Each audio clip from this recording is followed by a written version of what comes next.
The question of how and why the United Nations is the crux of the great conspiracy to destroy the sovereignty of the United States and the enslavement of the American people within a UN one world dictatorship is a complete and unknown mystery to the vast majority of the American people. The reason for this unawareness of the frightening danger to our country and to the entire free world is simple. The masterminds behind this great conspiracy have absolute control of all of our mass communications media, especially television, the radio, the press, and Hollywood. We all know that our State Department, the Pentagon, and the White House have brazenly proclaimed that they have the right and the power to manage the news, to tell us not the truth, but what they want us to believe. They have seized that power on orders from their masters of the great conspiracy. And the objective is to brainwash the people into accepting the phony peace bait to transform the United States into an enslaved unit of the United Nations one world government.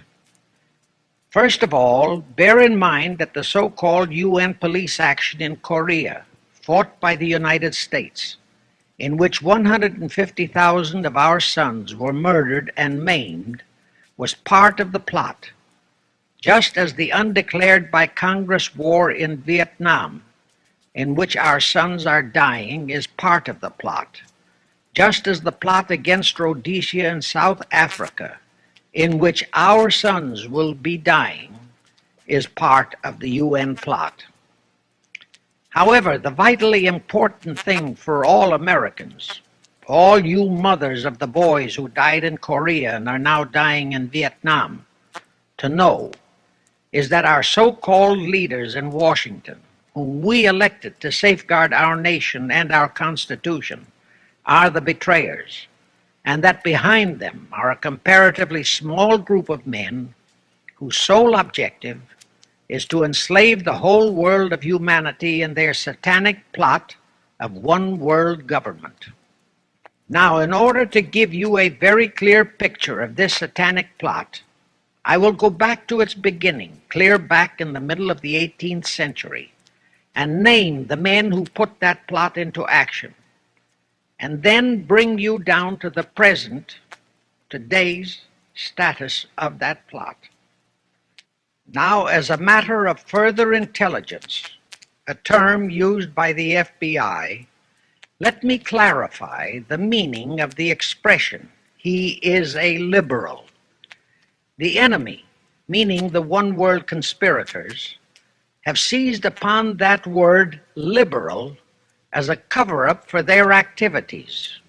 It sounds so innocent and so humanitarian to be liberal. Will make sure that the person who calls himself a liberal or is described as a liberal is not in truth a red. Now then, this satanic plot was launched back in the 1760s when it first came into existence under the name of the Illuminati. This Illuminati was organized by one Adam Weishaupt, born a Jew, who was converted to Catholicism and became a Catholic priest, and then, at the behest of the then newly organized House of Rothschild, defected and organized the Illuminati. Naturally, the Rothschilds financed that operation. And every war since then, beginning with the French Revolution, has been promoted by the Illuminati, operating under various names and guises. I say under various names and guises because after the Illuminati was exposed and became too notorious, Weishaupt and his co-conspirators began to operate under various other names. In the United States, immediately after World War I, they set up what they called the Council on Foreign Relations, commonly referred to as the CFR. And this CFR is actually the Illuminati in the United States. And its hierarchy, the masterminds in control of the CFR, to a very great extent, are the descendants of the original Illuminati conspirators. But to conceal that fact, most of them changed their original family names to American-sounding names. For example, the true name of the Dillons, Clarence and Douglas Dillon, once Secretary of the U.S. Treasury Department, is Lepowski. I'll come back to all this later. There is a similar establishment of the Illuminati in England, operating under the name of the British Institute of International Affairs. There are similar secret Illuminati organizations in France, Germany, and other nations operating under different names. And all these organizations, including the CFR, continuously set up numerous subsidiary or front organizations that are infiltrated into every phase of the various nations' affairs. But at all times, the operations of these organizations were and are masterminded and controlled by the internationalist bankers, who in turn were and are controlled by the Rothschilds. The details of how they accomplished the setting up of the CFR in the United States, as also in the other nations, are far too voluminous to be described in this dissertation. But you can find it complete in News Bulletin number 122, entitled UN is Spawn of the Illuminati, and News Bulletin number 123, entitled CFR Completely Unmasked as Illuminati. Both are published by the Cinema Educational Guild, Post Office Box 46205, Hollywood, California. You can get them for 50 cents per copy by writing to that address. Those news bulletins reveal the names of the original founders of the Illuminati and the Americanized names of their descendants in the present CFR. Now I'll go back to the activities of the original Illuminati conspirators. As revealed in News Bulletin number 122, one branch of the Rothschild family had financed Napoleon.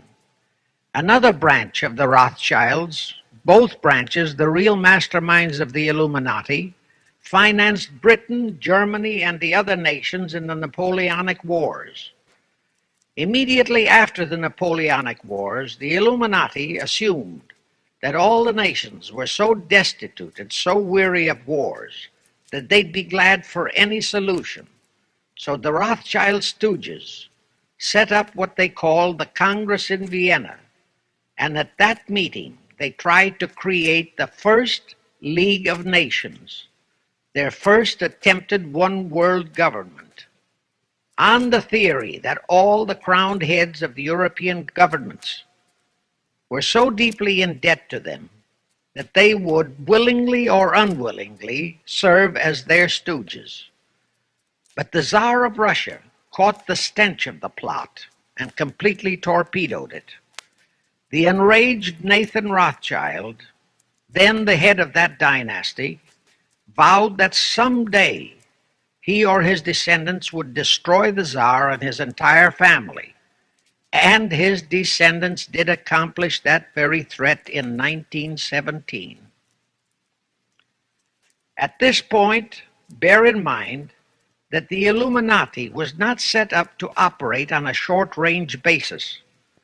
Normally, a conspirator of any type enters into a conspiracy with the expectation of achieving his objective during his own lifetime. But that was not the case with the Illuminati. True, they hoped to accomplish their objective during their lifetime. But, paraphrasing The Show Must Go On, the Illuminati operates on the very long-range basis.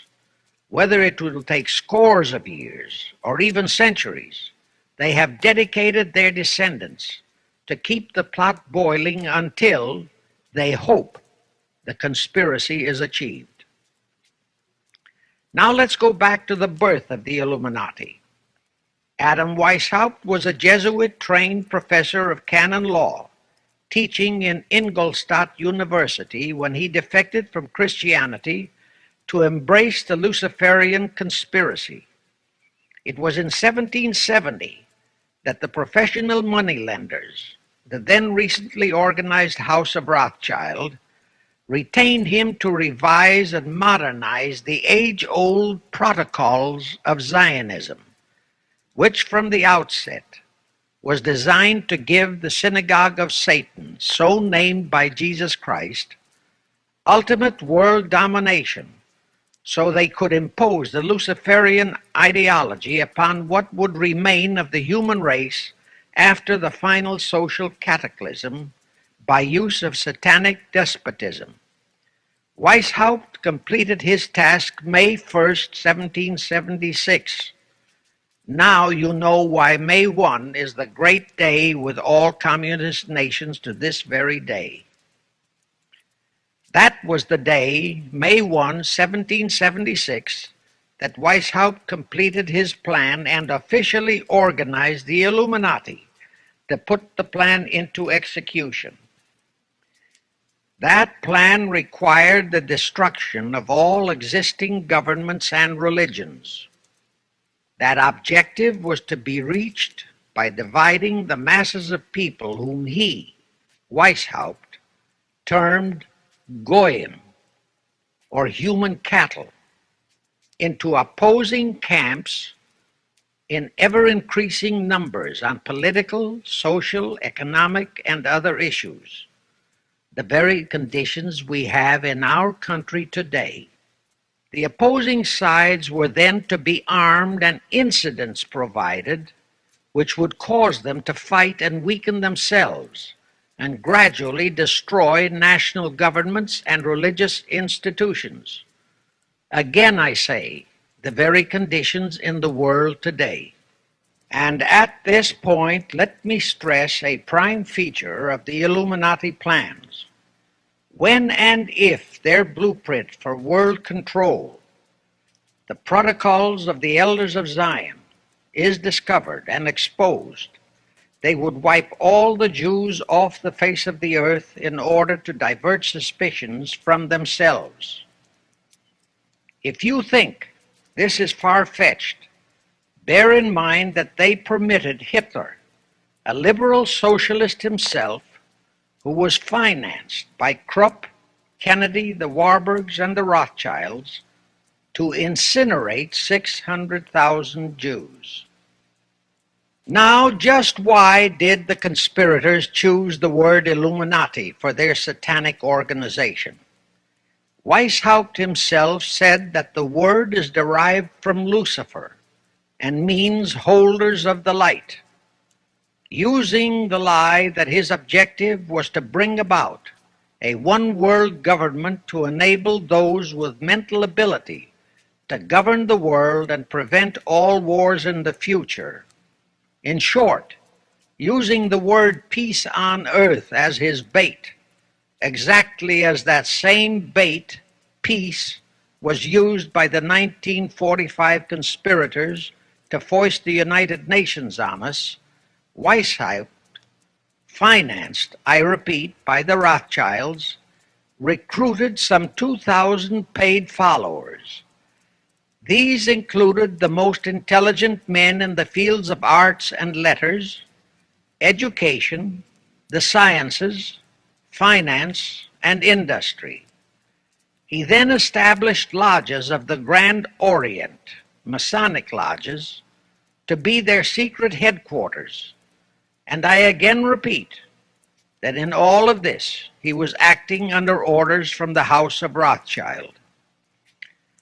The main features of the Weishaupt plan of operation required his Illuminati to do the following things to help them to accomplish their purpose.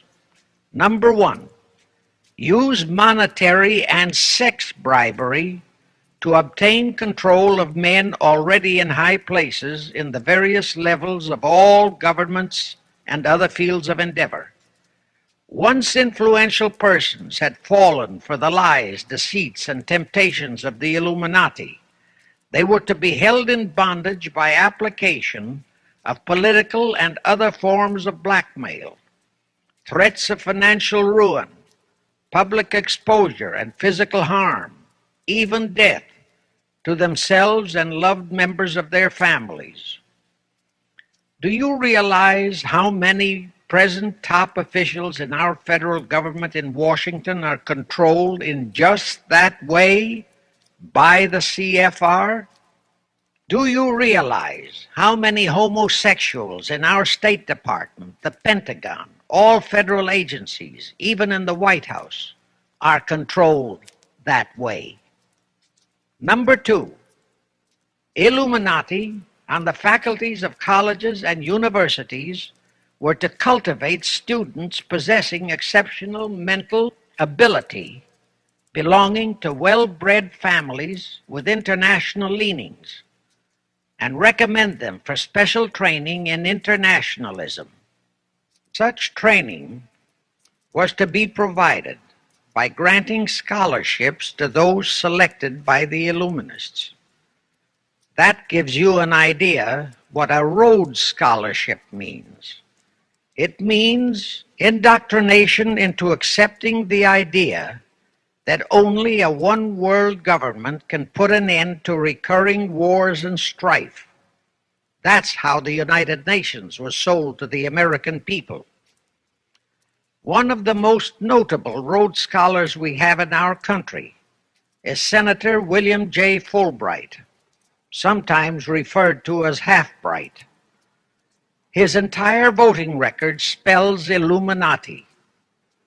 All such scholars were to be first persuaded and then convinced that men of special talent and brains have the right to rule those less gifted, on the ground that the masses don't know what is best for them physically, mentally, and spiritually.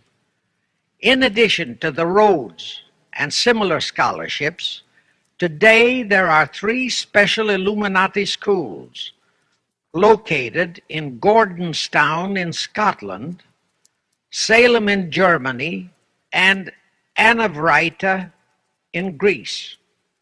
These 3 are known ones, but there are others that are kept undercover. Prince Philip, the husband of Britain's Queen Elizabeth, was educated at Gordonstown at the instigation of Lord Louis Mountbatten, his uncle, a Rothschild relative who became Britain's admiral of the fleet after World War II ended. Number 3, all influential people trapped into coming under the control of the Illuminati, plus the students who had been specially educated and trained, were to be used as agents and placed behind the scenes of all governments as experts and specialists, so they would advise the top executives to adopt policies which would, in the long run, serve the secret plans of the Illuminati one world conspiracy and bring about the destruction of the governments and religions they were elected or appointed to serve. Do you know how many such men operate in our government at this very time? Rusk, McNamara, Hubert Humphrey, Fulbright, Kuchel, and go on and on and on. Number 4, perhaps the most vital directive in Weishaupt's plan was to obtain absolute control of the press, at that time the only mass communications media, to distribute information to the public, so that all news and information could be slanted, so that the masses could be convinced that a one-world government is the only solution to our many and varied problems. Now do you know who owns and controls our mass communications media? I'll tell you, practically all the movie lots in Hollywood is owned by the Lamans, Kuhn Loeb and Company, Goldman Sachs, and other internationalist bankers. All the national radio and TV channels in the nation are owned and controlled by those same internationalist bankers. The same is true of every chain of metropolitan newspapers and magazines, also of the press wire services, such as Associated Press, United Press International, etc. The supposed heads of all those media are merely the fronts for the internationalist bankers, who in turn compose the hierarchy of the CFR, today's Illuminati in America. Now can you understand why the Pentagon's press agent Sylvester so brazenly proclaimed that the government has the right to lie to the people? What he really meant was that our CFR-controlled government had the power to lie to and be believed by the brainwashed American people. And let's again go back to the first days of the Illuminati. Because Britain and France were the two greatest world powers in the late years of the 18th century, Weishaupt ordered the Illuminati to foment the colonial wars, including our Revolutionary War, to weaken the British Empire and organize the French Revolution to destroy the French Empire. He scheduled the French Revolution to start in 1789. However, in 1784, a true act of God placed the Bavarian government in possession of evidence which proved the existence of the Illuminati, and that evidence could have saved France if they, the French government, hadn't refused to believe it. Here is how that act of God happened. It was in 1874 that Weishaupt issued his orders for the French Revolution. A German writer named Zwack put it into book form. It contained the entire Illuminati story and Weishaupt's plans. A copy of this book was sent to the Illuminists in France, headed by Robespierre, whom Weishaupt had delegated to foment the French Revolution. The courier was struck and killed by lightning as he rode through Ralston on his way from Frankfurt to Paris. The police found the subversive documents on his body and turned them over to the proper authorities. After careful study of the plot, the Bavarian government ordered the police to raid Weishaupt's newly organized lodges of the Grand Orient and the homes of his most influential associates. All additional evidence thus discovered convinced the authorities the documents were genuine copies of the conspiracy by which the Illuminati planned to use wars and revolutions to bring about the establishment of a one-world government, the powers of which they, headed by the Rothschilds, intended to usurp as soon as it was established, exactly in line with the United Nations plot of today. In 1785, the Bavarian government outlawed the Illuminati and closed the lodges of the Grand Orient. In 1786, they published all the details of the conspiracy. The English title of that publication is The Original Writings of the Order and Sect of the Illuminati. Copies of the entire conspiracy were sent to all the heads of church and state in Europe. But the power of the Illuminati, which was actually the power of the Rothschilds, was so great that this warning was ignored. Nevertheless, Illuminati became a dirty word, and it went underground.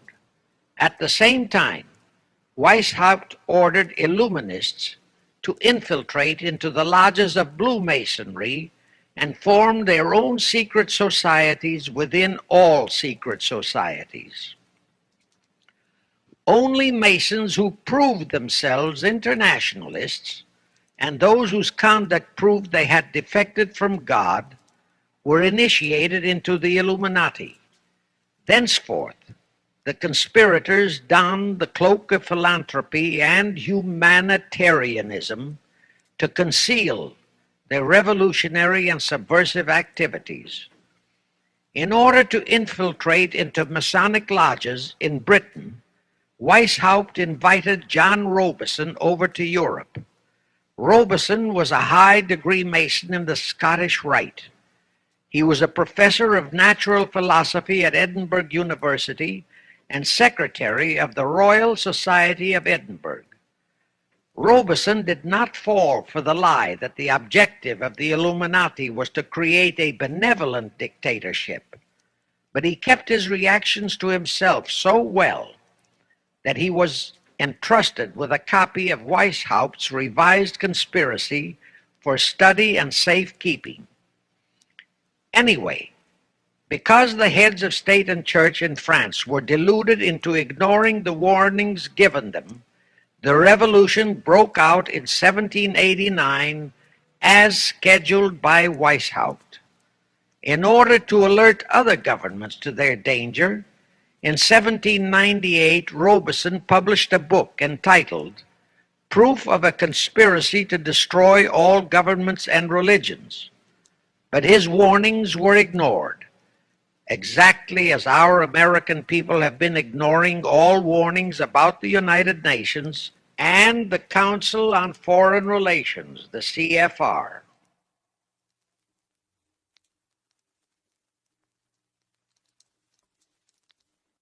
Now here is something that will stun and very likely outrage many who hear this, but there is documentary proof that our own Thomas Jefferson and Alexander Hamilton became students of Weishaupt's.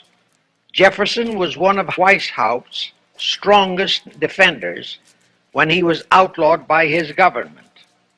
And it was Jefferson who infiltrated the Illuminati into the then newly organized lodges of the Scottish Rite in New England.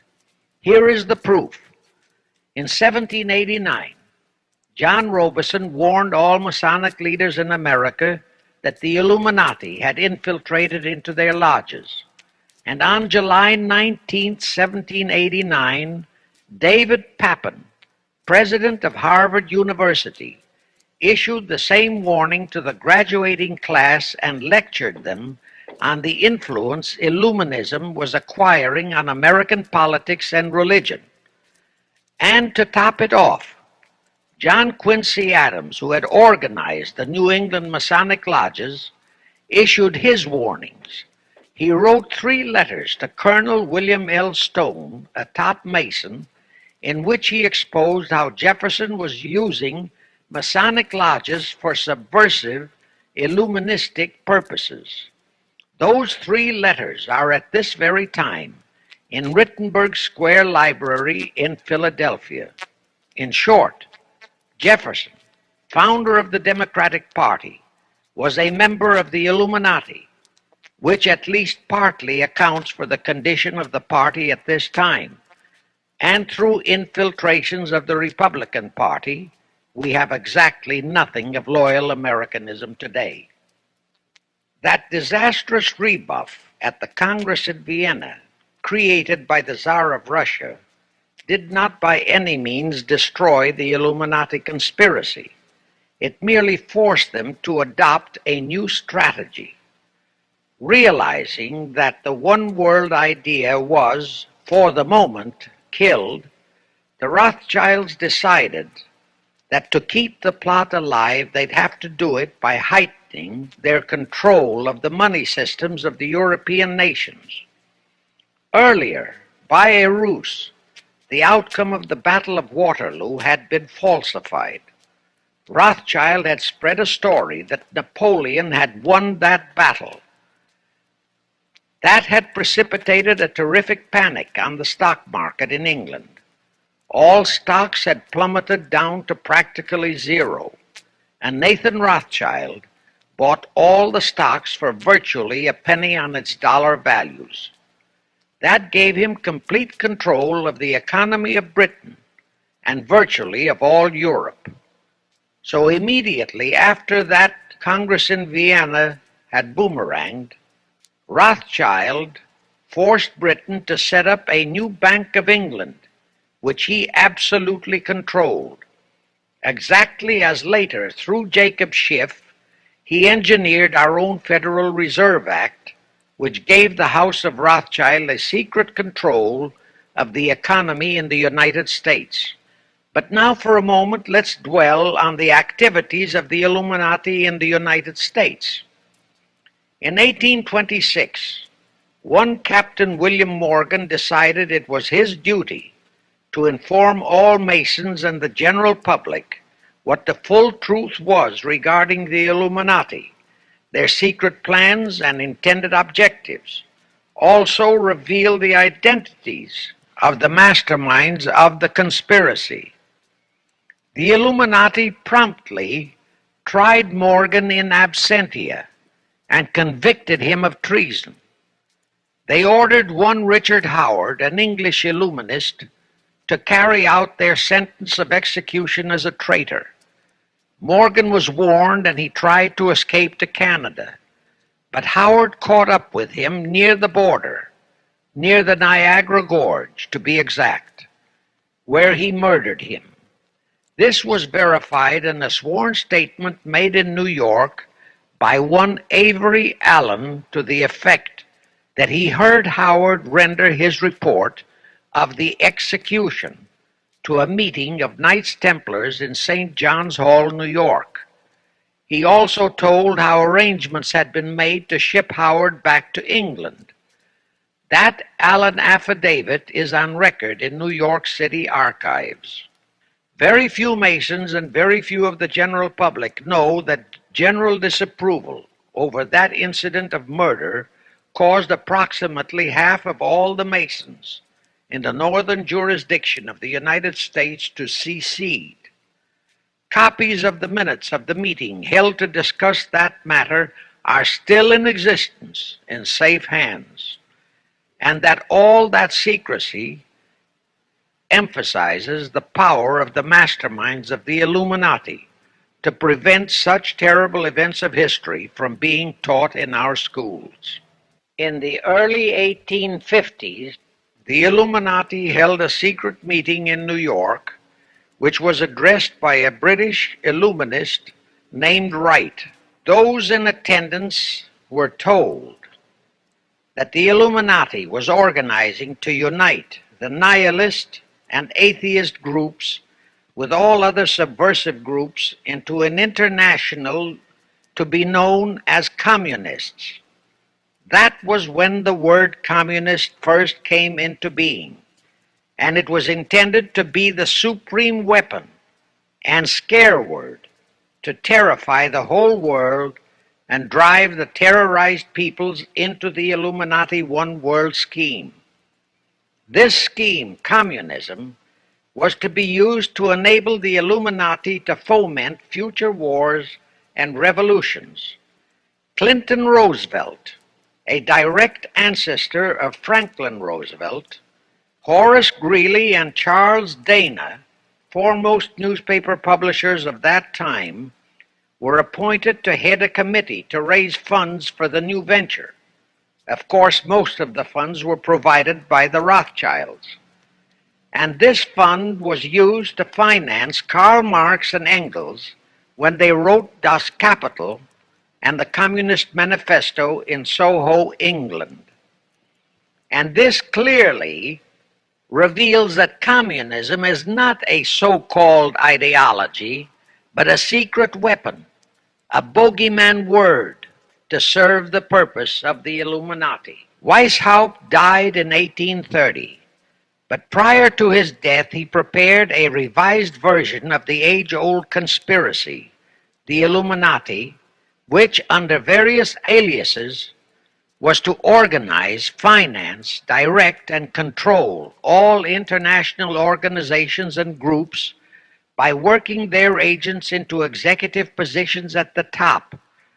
In the United States, we have Woodrow Wilson, Franklin Roosevelt, Jack Kennedy, Johnson, Rusk, McNamara, Fulbright, etc., as prime examples.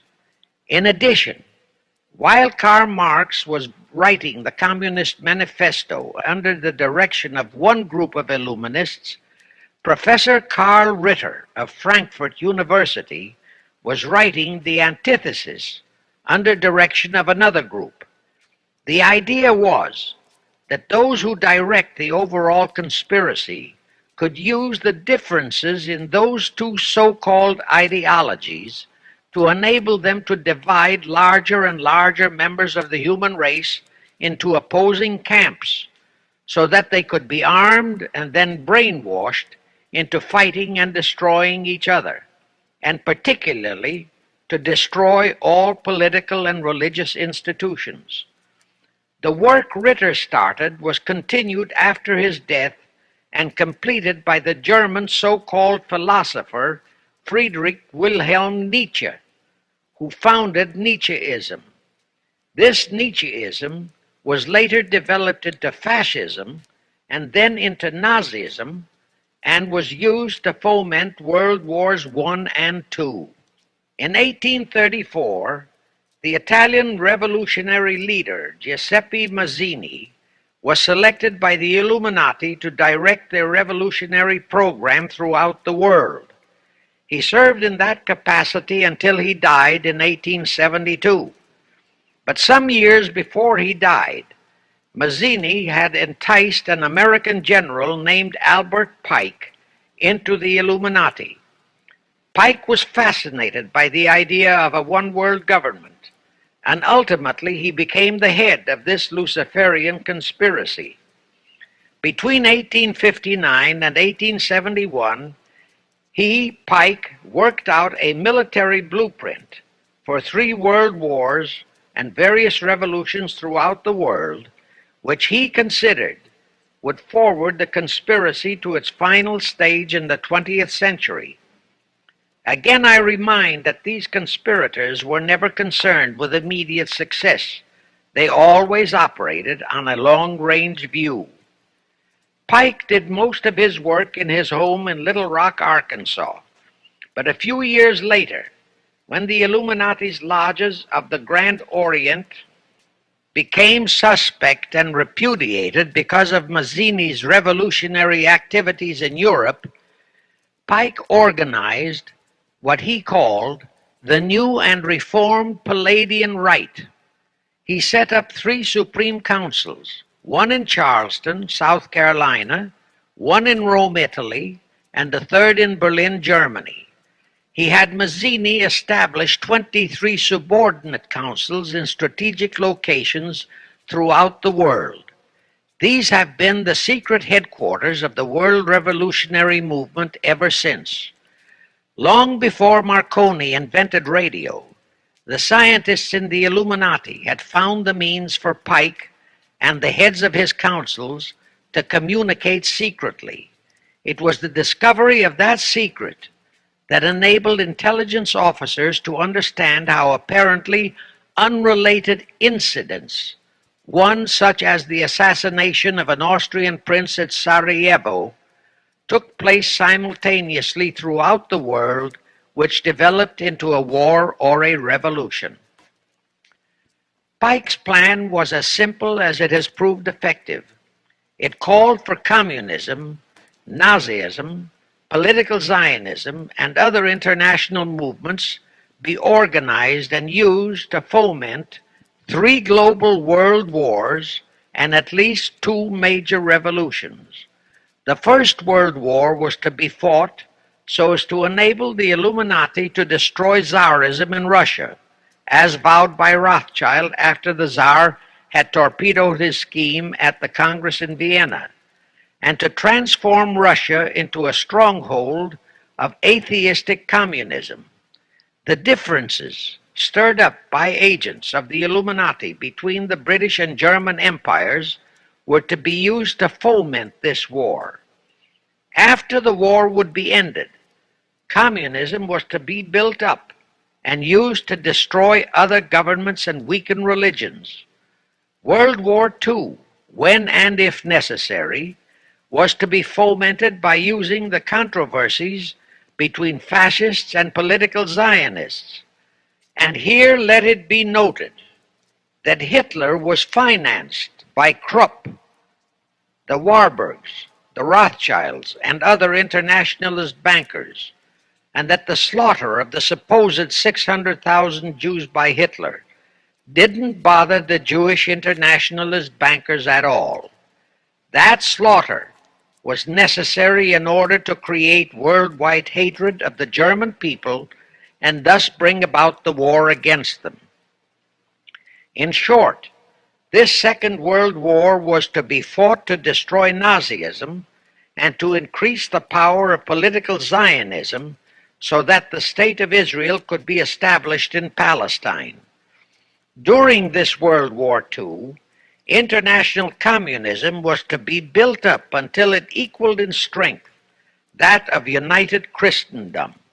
When it reached that point, it was to be contained and kept in check until required for the final social cataclysm. As we know now, Roosevelt, Churchill, and Stalin put that exact policy into effect, and Truman, Eisenhower, Kennedy, and Johnson continued that same exact policy. World War III is to be fomented by using the so-called controversies the agents of the Illuminati, operating under whatever new name, are now stirring up between the political Zionists and the leaders of the Muslim world. That war is to be directed in such a manner that all of Islam and political Zionism, Israel, will destroy each other, while at the same time the remaining nations, once more divided on this issue, will be forced to fight themselves into a state of complete exhaustion, physically, mentally, spiritually, and economically. Now, can any thinking person doubt that the intrigue now going on in the Near, Middle, and Far East is designed to accomplish that satanic objective? Pike himself foretold all this in a statement he made to Mazzini on August 15, 1871. Pike stated that after World War III is ended, those who will inspire to undisputed world domination will provoke the greatest social cataclysm the world has ever known. Quoting his own words, taken from the letter he wrote to Mazzini, and which letter is now catalogued in the British Museum in London, England, he said, "We shall unleash the nihilists and the atheists, and we shall provoke a great social cataclysm which in all its horror will show clearly to all nations the effect of absolute atheism, the origin of savagery and of most bloody turmoil. Then everywhere the people forced to defend themselves against the world minority of revolutionaries will exterminate those destroyers of civilization, and the multitudes disillusioned with Christianity, whose deistic spirits will be from that moment on without direction and leadership, and anxious for an ideal but without knowledge where to send its adoration, will receive the true light through the universal manifestation of the pure doctrine of Lucifer, brought finally out into public view, a manifestation which will result from a general reactionary movement which will follow the destruction of Christianity and atheism, both conquered and exterminated at the same time." When Mazzini died in 1872, Pike made another Italian revolutionary leader named Adrian Lemmy his successor.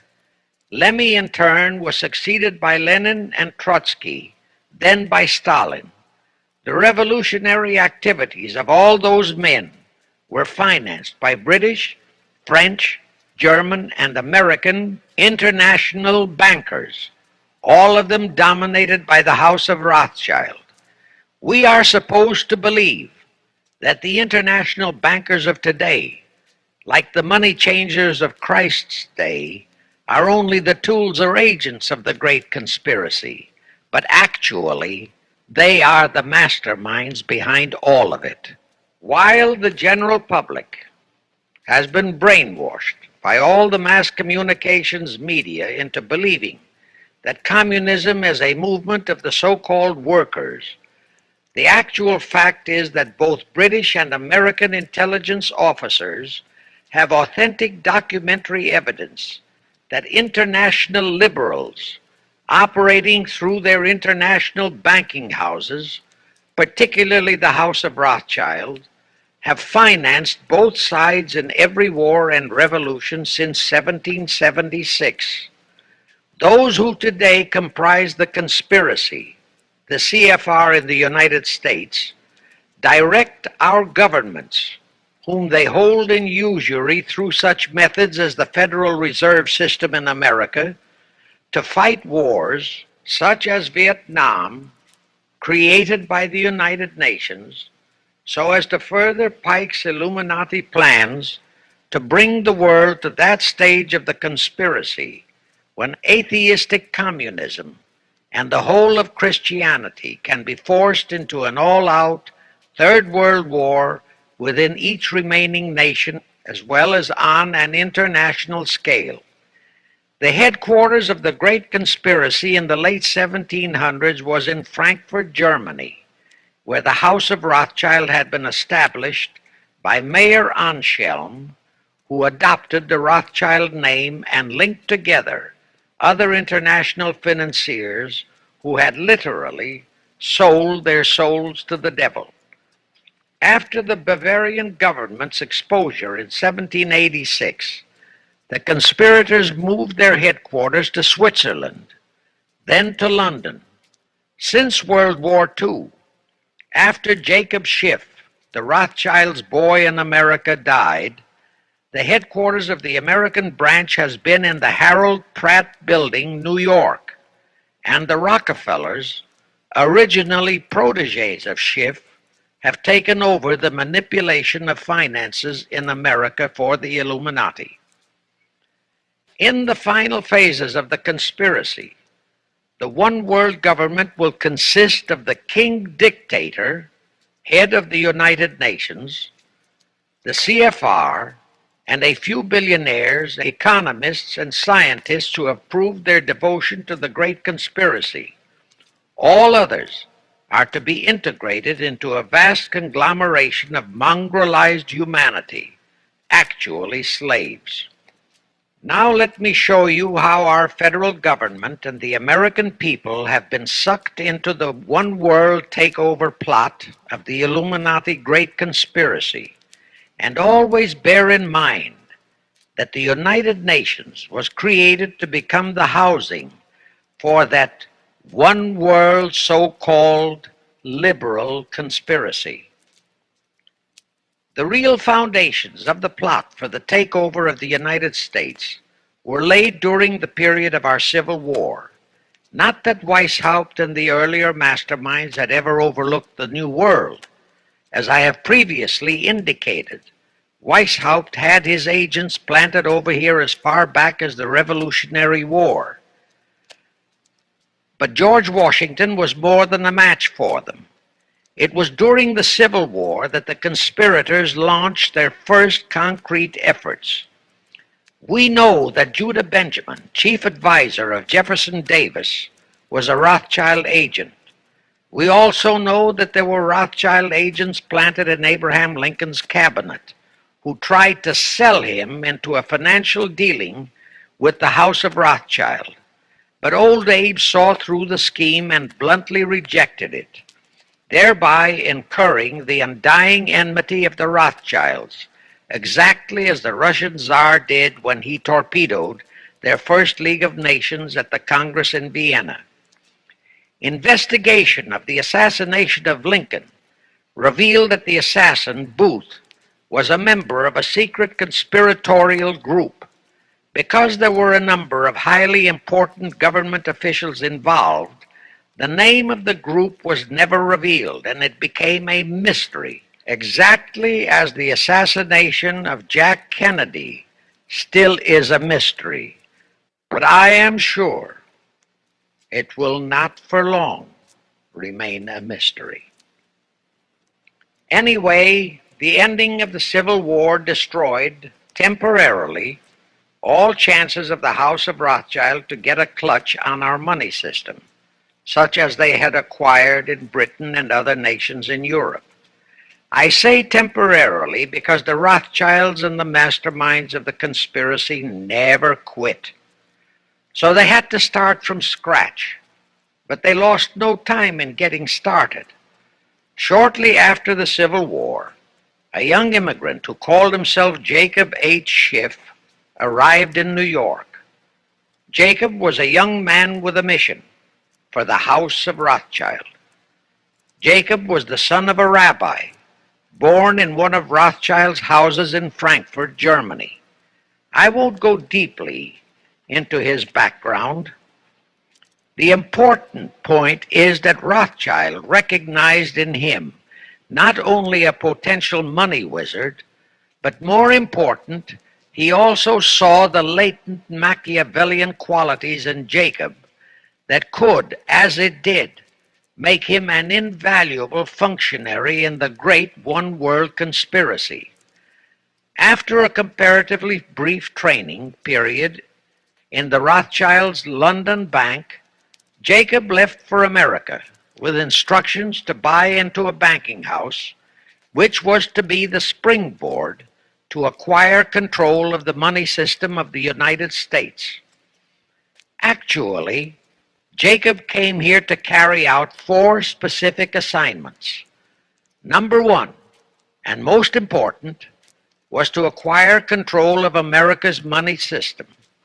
Number 2, find desirable men who, for a price, would be willing to serve as stooges for the great conspiracy and promote them into high places in our federal government, our Congress, in the U.S. Supreme Court, and all federal agencies. Number 3, create minority group strife throughout the nations, particularly between whites and blacks. Number 4, create a movement to destroy religion in the United States, but Christianity to be the chief target. Earlier, I stated that Jacob Schiff came to America with orders by Rothschild to carry out 4 specific directives. The first and most important one was to get control of the United States money system. Let's trace Schiff's step to accomplish that directive. As a first step, he had to buy into a banking house, but it had to be the kind of a house that he could absolutely control and mold for that primary objective of entrapping our U.S. money system. After carefully scouting around, Jacob bought a partnership in a firm that called itself Kuhn and Loeb. Like Schiff, Kuhn and Loeb were immigrants from German Jewish ghettos. They came to the United States in the mid-1840s. Both started their business careers as itinerant pack peddlers. In the early 1850s, they pooled their interests and set up a merchandising store in Lafayette, Indiana, under the firm name of Kuhn and Loeb, servicing the covered wagon settlers on their way west. In the years that followed, they set up similar stores in Cincinnati and St. Louis. Then they added pawnbroking to their merchandising pursuits. From that to money lending was a short and quick step. By the time Schiff arrived on the scene, Kuhn and Loeb was a well-known private banking firm, and this is the firm Jacob bought into. Shortly after he became a partner in Kuhn and Loeb, Schiff married Loeb's daughter, Teresa. Then he bought out Kuhn's interests and moved the firm to New York, and Kuhn and Loeb became Kuhn, Loeb and Company, international bankers, with Jacob Schiff, agent of the Rothschilds, ostensibly the soul out his career. This blend of Judas and Machiavelli, the first hierarch of the Illuminati, great conspiracy in America, posed as a generous philanthropist and a man of great holiness, the cover-up policy set forth by the Illuminati. As I have stated, the first great step of the conspiracy was to be the entrapment of our money system. To achieve that objective, Schiff had to get full cooperation of the then big banker elements in America, and that was easier said than done. Even in those years, Wall Street was the heart of the American money mart, and J.P. Morgan was its dictator. Next in line were the Drexels and the Biddles in Philadelphia. All the other financiers, big and little, danced to the music of those three houses, but particularly to that of Morgan. All of those three were proud, haughty, arrogant potentates. For the first few years they viewed the little bewhiskered man from the German ghettos with utter contempt. But Jacob knew how to overcome that. He threw a few Rothschild bones to them, said bones being distribution in America of desirable European stock and bond issues. Then he discovered he had a still more potent weapon in his hands in the following. It was in the decades following our Civil War that our industries began to burgeon. We had great railroads to build. The oil, mining, steel, textile industries were bursting out of their swaddling clothes. All that called for vast financing. Much of that financing had to come from abroad. That meant the House of Rothschild, and that was when Schiff came into his own. He played a very crafty game. He became the patron saint of John D. Rockefeller, Edward R. Harriman, and Andrew Carnegie. He financed the Standard Oil Company for Rocky, the railroad empire for Harriman, and the steel empire for Carnegie. But instead of hogging all the other industries for Kuhn Loeb and Company, he opened the doors of the House of Rothschild to Morgan, Biddle, and Drexel. In turn, Rothschild arranged the setting up of London, Paris, European, and other branches for those three, but always in partnerships with Rothschild subordinates. And Rothschild made it very clear to all those men that Schiff was to be the boss in New York.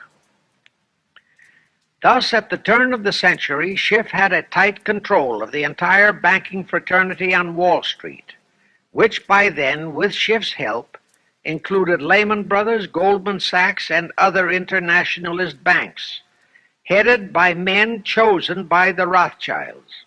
In short, that meant control of the nation's money powers, and he was then ready for the giant step, the entrapment of our national money system. Now, under our Constitution, all control of our money system is vested solely in our Congress. Schiff's next important step was to seduce our Congress to betray that constitutional edict by surrendering that control to the hierarchy of the Illuminati's great conspiracy. In order to legalize that surrender and thus make the people powerless to resist it, it would be necessary to have Congress enact special legislation.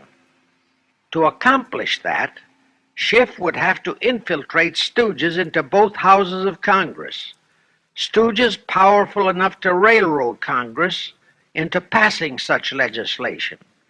Equally, or even more important, he would have to plant a stooge in the White House, a president without integrity and without scruples, who would sign that legislation into law.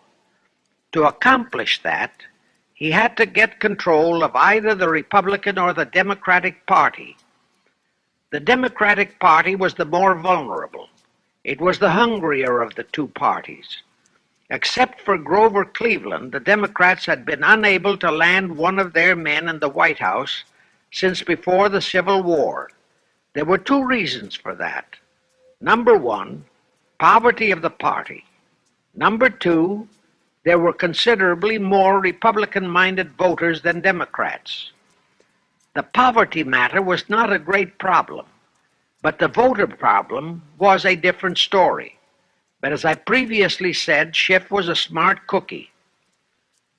Here is the atrocious and murderous method he employed to solve that voter problem. His solution emphasizes how very little the Jewish internationalist bankers care about their own racial brethren, as you shall see. Suddenly, around 1890, there broke out a nationwide series of pogroms in Russia. Many, many thousands of innocent Jews, men, women, and children, were slaughtered by the Cossacks and other peasants. Similar pogroms with similar slaughter of innocent Jews broke out in Poland, Romania, and Bulgaria. All those pogroms were fomented by Rothschild agents. As a result, Jewish terrified refugees from all those nations swarmed into the United States, and that continued throughout the next 2 or 3 decades because the pogroms were continuous through all those years. All those refugees were aided by self-styled humanitarian committees set up by Schiff, the Rothschilds, and all the Rothschild affiliates. In the main, the refugees streamed into New York, but the Schiff-Rothschild humanitarian committees found ways to shuffle many of them into other large cities, such as Chicago, Boston, Philadelphia, Detroit, Los Angeles, etc. All of them were quickly transformed into naturalized citizens and educated to register as Democrats. Thus, all of that so-called minority group became solid Democratic voter blocs in their communities, all controlled and maneuvered by their so-called benefactors. And shortly after the turn of the century, they became vital factors in the political life of our nation. That was one of the methods Schiff employed to plant men like Nelson Aldrich in our Senate and Woodrow Wilson in the White House. At this point, let me remind you of another of the important jobs that was assigned to Schiff when he was dispatched to America. I refer to the job of destroying the unity of the American people by creating minority group and racial strife. By the pogrom-driven Jewish refugees into America, Schiff was creating one ready-made minority group for that purpose. But the Jewish people as a whole, made fearful by the pogroms, could not be depended upon to create the violence necessary to destroy the unity of the American people. But right within America, there was an already made-to-order, although as yet a sleeping minority group, the Negroes, who could be sparked into so-called demonstrations, rioting, looting, murder, and every other type of lawlessness. All that was necessary was to incite and arouse them. Together, those two minority groups, properly maneuvered, could be used to create exactly the kind of strife in America the Illuminati would need to accomplish their objective. Thus, at the same time that Schiff and his co-conspirators were laying their plans for the entrapment of our money system, they were also perfecting plans to hit the unsuspecting American people with an explosive and terrifying racial upheaval that would tear the people into hate fractions and create chaos throughout the nation, especially on all college and university campuses, all protected by Earl Warren decisions and our so-called leaders in Washington. Of course, perfecting those plans required time and infinitely patient organizing. Now, to remove all doubts, I'll take a few moments to give you documentary proof of this racial strife plot. First of all, they had to create leaderships and organizations to draw in millions of dupes, both Jewish and Negroes, who would do the demonstrating and commit the rioting, looting, and lawlessness. So in 1909, Schiff, the Lamans, and other conspirators organized and set up the National Association for the Advancement of the Colored People, known as the NAACP. The presidents, directors, and legal counsels of the NAACP were always white men, Jews appointed by Schiff. And this is the case to this very day. Then, in 1913, the Schiff Group organized the Anti-Defamation League of the B'nai B'rith, commonly known as the ADL, to serve as the Gestapo and hatchet man outfit for the entire Great Conspiracy. Today, this sinister ADL maintains over 2,000 agencies in all parts of the country, and they advise and completely control every action of the NAACP, CORE, of the Urban League, of all the other so-called Negro civil rights organizations throughout the nation, including such leaders as Martin Lucifer King, Stokely Carmichael, Bayard Rustin, and others of that ilk. In addition, the ADL acquired absolute control of the advertising budgets of many department stores, hotel chains, and TV and radio industrialist sponsors, also advertising agencies, in order to control practically all the mass communications media and force every loyal newspaper to slant and falsify the news, and to further incite and at the same time create sympathy for the lawlessness and violence of the Negro mobs. Here is documentary proof of the beginning of their deliberate plot to foment the Negroes into all their lawlessness. Around 1910, one Israel Zangwill wrote a play entitled The Melting Pot. It was sheer propaganda to incite the Negroes and Jews, because the play purportedly visualized how the American people were discriminating against and persecuting Jews and Negroes. At that time, nobody seemed to realize that it was a propaganda play. It was that cleverly written. The propaganda was well wrapped up in the truly great entertainment in the play, and it was a big Broadway hit. Now, in those years, the legendary Diamond Jim Brady used to throw a banquet at the famous Delmonico restaurant in New York after the opening performance of a popular play. He threw such a party for the cast of The Melting Pot, its author, producer, and chosen Broadway celebrities. By then, I'd already made a personal mark on the Broadway theater and was invited to that party. There I met George Bernard Shaw and a Jewish writer named Israel Cohen. Zangwill, Shaw, and Cohen were the triumvirate who created the Fabian Society in England and had worked closely with a Frankfurt Jew named Mordecai, who had changed his name to Karl Marx. But remember, at that time, both Marxism and communism were just emerging, and nobody paid much attention to either, and nobody suspected the propaganda in the writings of those three really brilliant writers. At that banquet, Israel Cohen told me he was then engaged in writing a book which was to be a follow-up on Zangwill's The Melting Pot. The title of his book was to be A Racial Program for the 20th Century.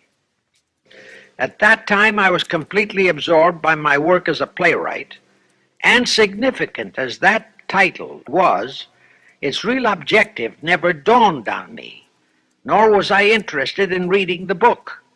But it suddenly hit me with the force of a hydrogen bomb when I received a newspaper clipping of an item published by the Washington, D.C. Evening Star in May 1957.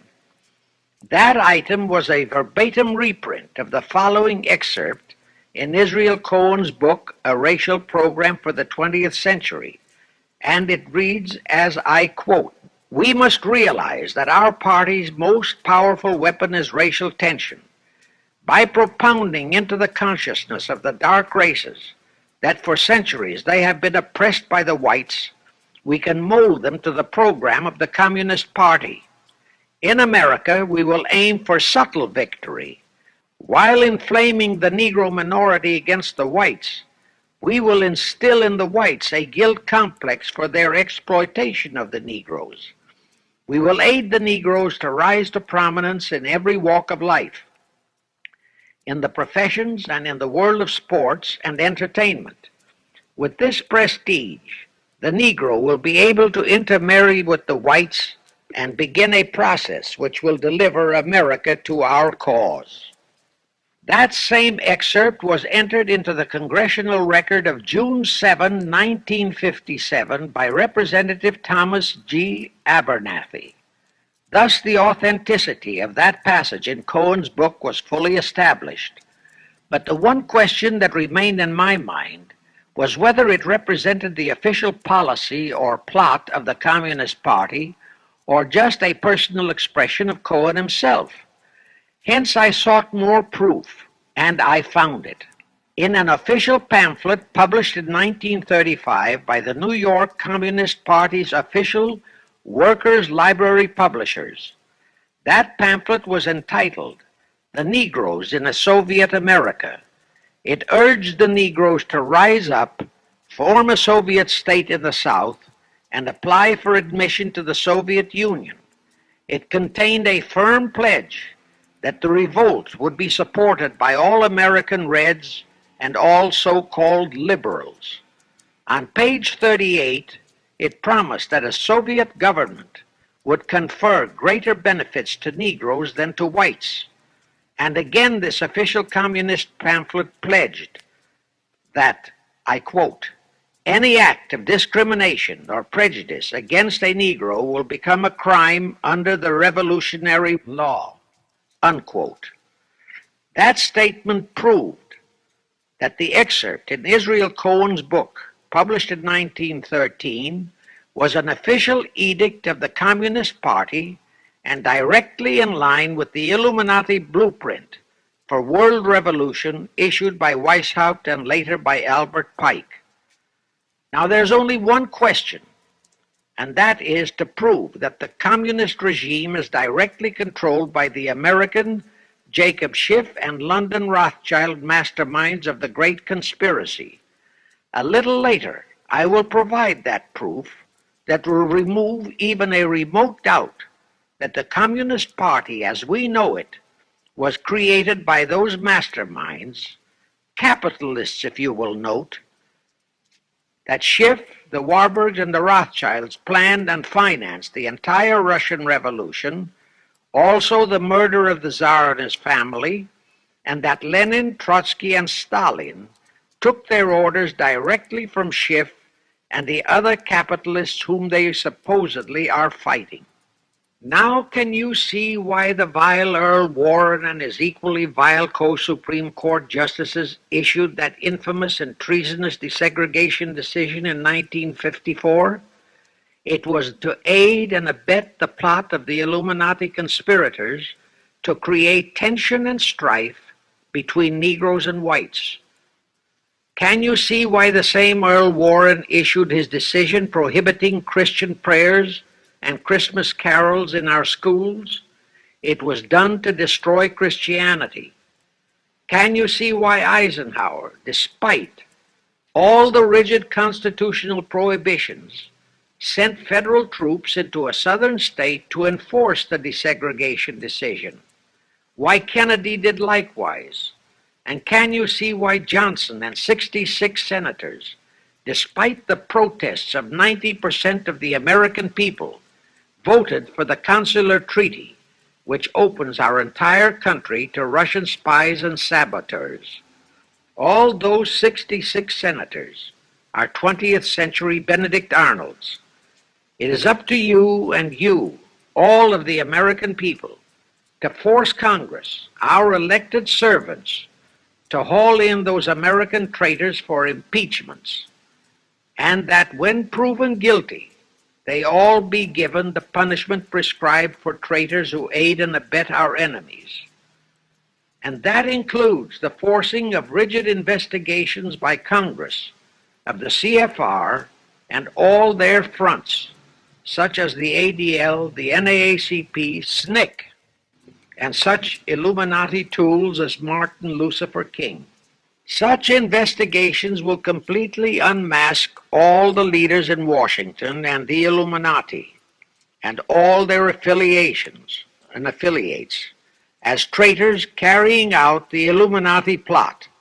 It will completely unmask the United Nations as the intended crux of the entire plot and force Congress to take the U.S. out of the UN and hurl the UN out of the U.S. In fact, it will destroy the UN and the entire plot. Before I close this phase, I wish to reiterate and stress one vital point, which I urge you to never forget if you wish to save our country for your children and their children. Here is the point. Every unconstitutional and unlawful act committed by Woodrow Wilson, by Franklin Roosevelt, by Truman, Eisenhower, and Kennedy, and are now being committed by Johnson, is exactly in line with the Illuminati conspirators' centuries-old plot outlined by Weishaupt and Albert Pike. Every vicious decision issued by the traitorous Earl Warren and his equally traitorous Supreme Court justices was directly in line with what the Illuminati blueprint required. That all the treason committed by our State Department under Rusk and earlier by John Foster Dulles and Marshall, also all the treason committed by McNamara and his predecessors, is directly in line with that same Illuminati blueprint for the takeover of the world. Also the amazing treason by various members of our Congress, especially by the 66 senators who signed for the Consular Treaty, has been committed on orders from the Illuminati.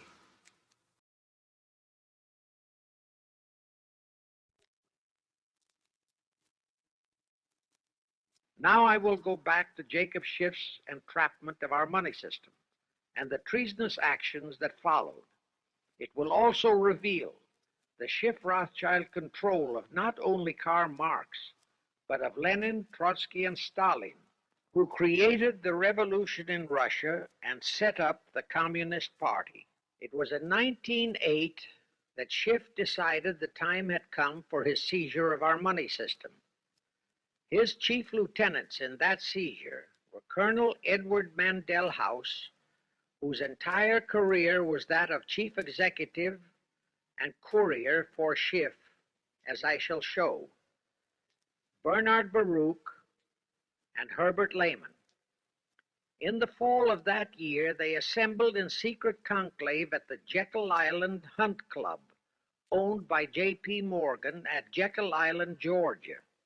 Among those present were J.P. Morgan, John D. Rockefeller, Colonel House, Senator Nelson Aldrich, Schiff, Stillman and Vanderlip of the New York National City Bank, W. and J. Seligman, Eugene Meyer, Bernard Baruch, Herbert Lehman, Paul Warburg, in short, all of the international bankers in America, all of them members of the hierarchy of the Illuminati's great conspiracy.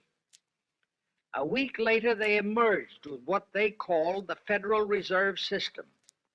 Senator Aldrich was the stooge who was to railroad it through Congress. But they held that railroading in abeyance for one chief reason. They would first have to plant their man, an obedient stooge, in the White House to sign the Federal Reserve Act into law. They knew that even if the Senate would pass that act unanimously, the then newly elected President Taft would promptly veto it. So they waited. In 1912, their man, Woodrow Wilson, was elected to the presidency. Immediately after Wilson was inaugurated, Senator Aldrich railroaded the Federal Reserve Act through both houses of Congress, and Wilson promptly signed it, and the Federal Reserve Act became law.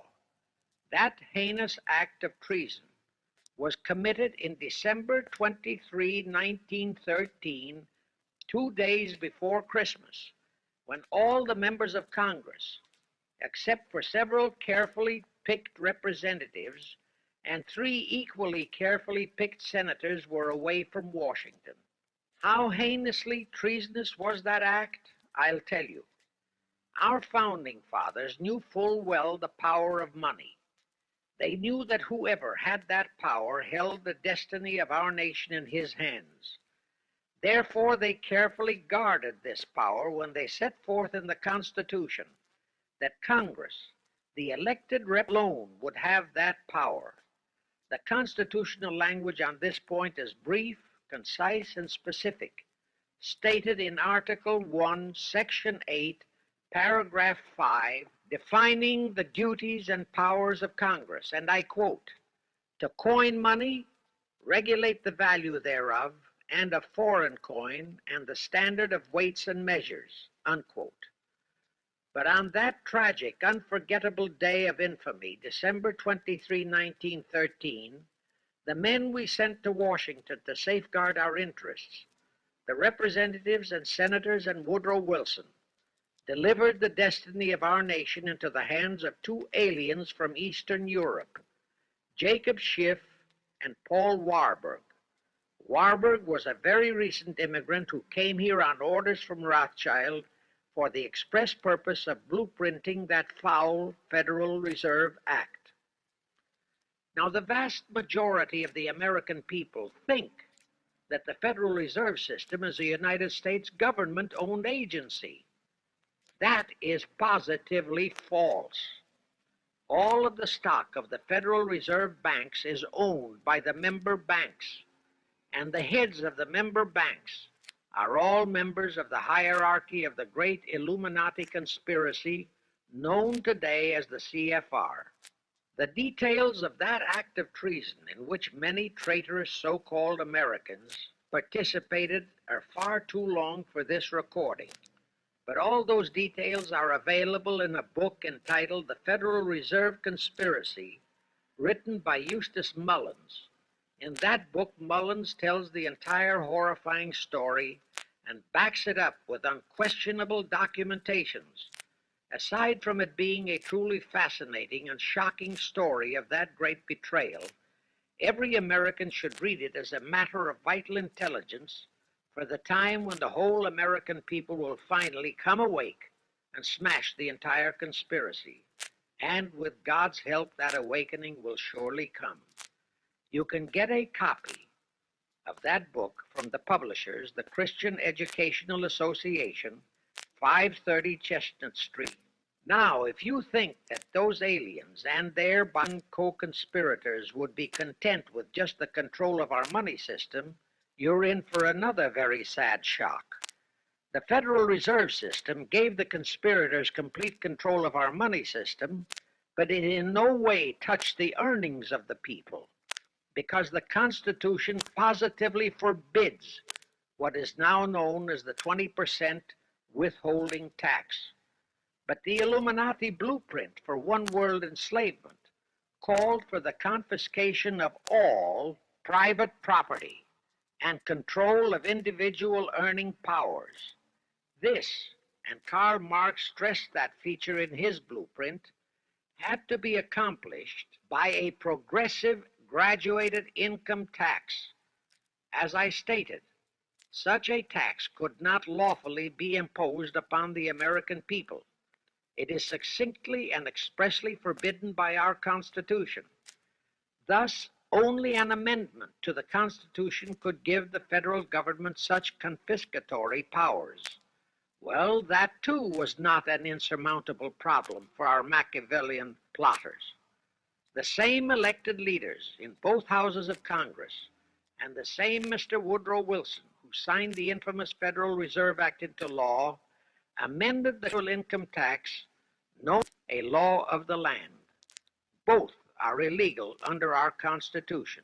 Same traitors signed both betrayals, the Federal Reserve Act and the 16th Amendment, into law.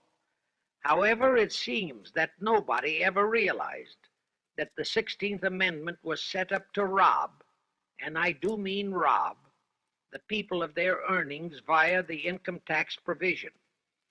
The plotters didn't fully use that provision until World War II, when that great humanitarian, Franklin Roosevelt, applied a 20% withholding tax on all small wage earners and up to 90% on higher incomes.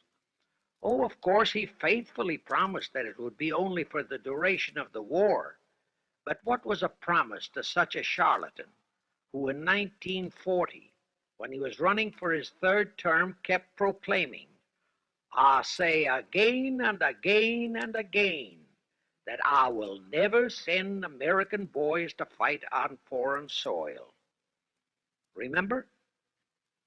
He was proclaiming that even as he was already preparing to plunge us into World War II by enticing the Japanese into that sneak attack on Pearl Harbor to furnish him with his excuse. And before I forget, let me remind you that another charlatan named Woodrow Wilson used exactly that same campaign slogan in 1916. His slogan was, "Re-elect the man who will keep your sons out of the war." Exactly the same formula, exactly the same promises. But wait, as Al Jolson used to say, you ain't heard nothing yet. That 16th Amendment income tax trap was intended to confiscate, rob, the earnings only of the common herd, you and me. It was not intended to even touch the huge incomes of the Illuminati gang, the Rockefellers, the Carnegies, the Lehmans, and all the other conspirators. So together with that 16th Amendment, they created what they called the tax-free foundations. That would enable the conspirators to transform their huge wealth into such so-called foundations and avoid payment of virtually all income taxes. The excuse for it was that the earnings of those tax-free foundations would be devoted to humanitarian philanthropy. So we now have the several Rockefeller foundations, the Carnegie Endowment Fund, the Ford Foundation, the Mellon Foundation, and hundreds of similar tax-free foundations. And what kind of philanthropy do these foundations support? Well, they finance all the civil rights groups that are creating all the chaos and rioting all over the country. They finance the Martin Lucifer Kings. The Ford Foundation finances the Center for the Study of Democratic Institutions in Santa Barbara, commonly referred to as Moscow West, and which is headed by Wonderboy Hutchins, Walter Reuther, Irwin Canham, and others of that ilk.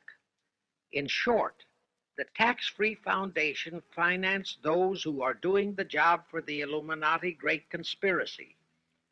And what are the hundreds of billions of dollars they confiscate every year from the earnings of the common herd, you and me, used for?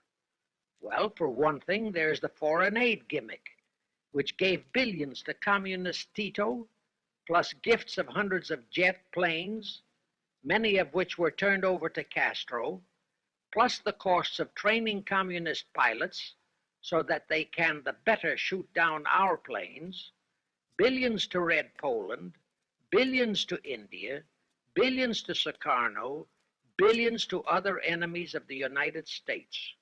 That's what that treasonously railroaded 16th Amendment has done to our nation, to the American people, to you and to me, to your children and their children. Our CFR Illuminati-controlled federal government can grant tax-free status to all foundations and pro-red one-world outfits, such as the Fund for the Republic. But if you, or a patriotic pro-organization, is too outspokenly pro-American, they can terrify and intimidate you by finding a misplaced comma in your income tax report and by threatening you with penalties, fines, and even prison. Future historians will wonder how the American people could have been so naive and stupid as to have permitted such audaciously brazen acts of treason as the Federal Reserve Act and the 16th Amendment. Well, they were not naive and they were not stupid.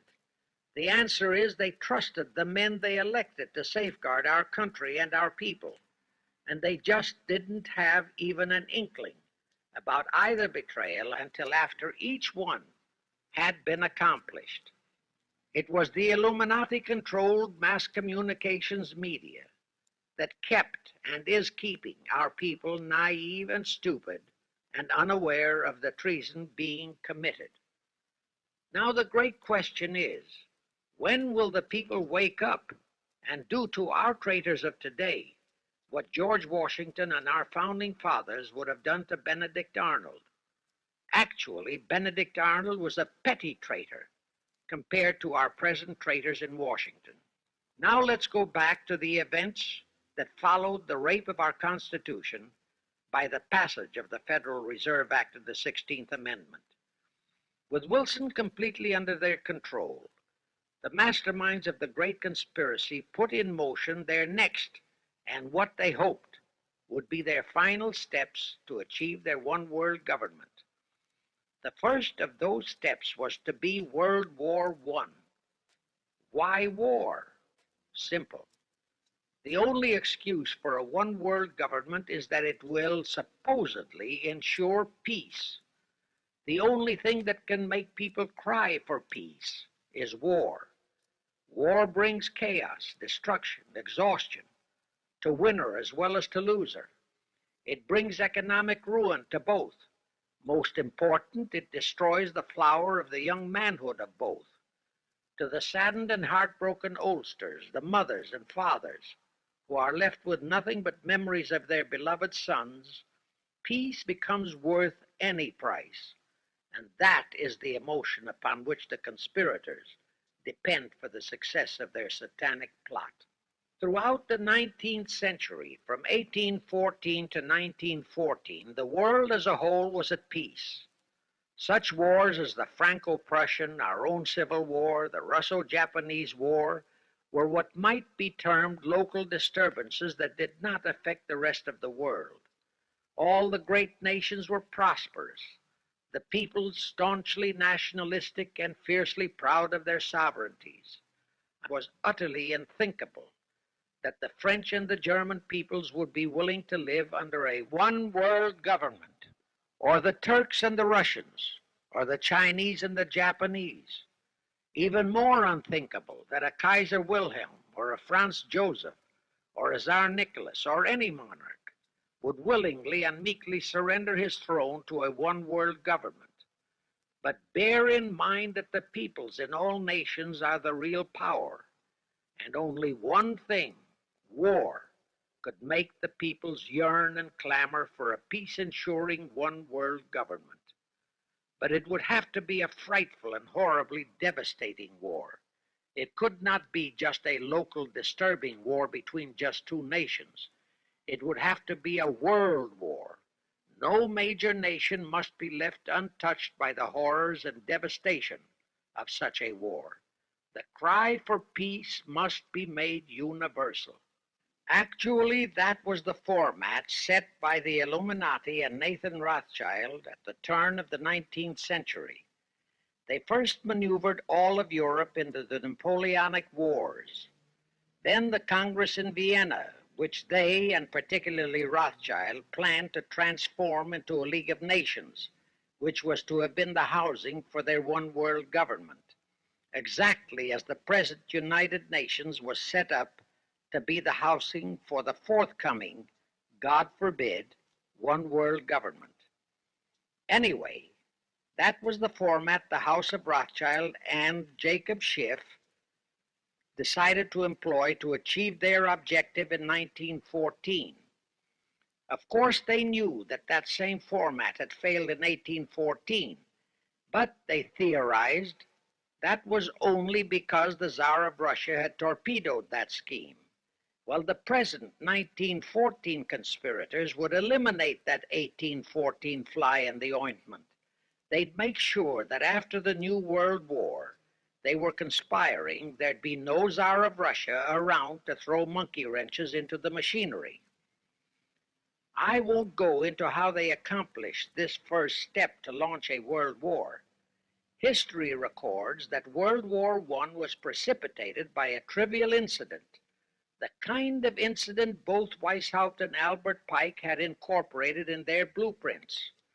That incident was the assassination of an Austrian archduke arranged by the Illuminati masterminds. The war followed. It involved Germany, Austria-Hungary, and their allies, so-called the Axis powers, against France, Britain, and Russia, called the Allies. Only the United States was not involved during the first 2 years. By 1917, the conspirators had achieved their primary objective. All of Europe was in a state of destitution. All the peoples were war-weary and crying for peace. And the outcome, too, was all set. It was to come as soon as the United States would be hurled in on the side of the Allies. And that was all set to happen immediately after Wilson's re-election.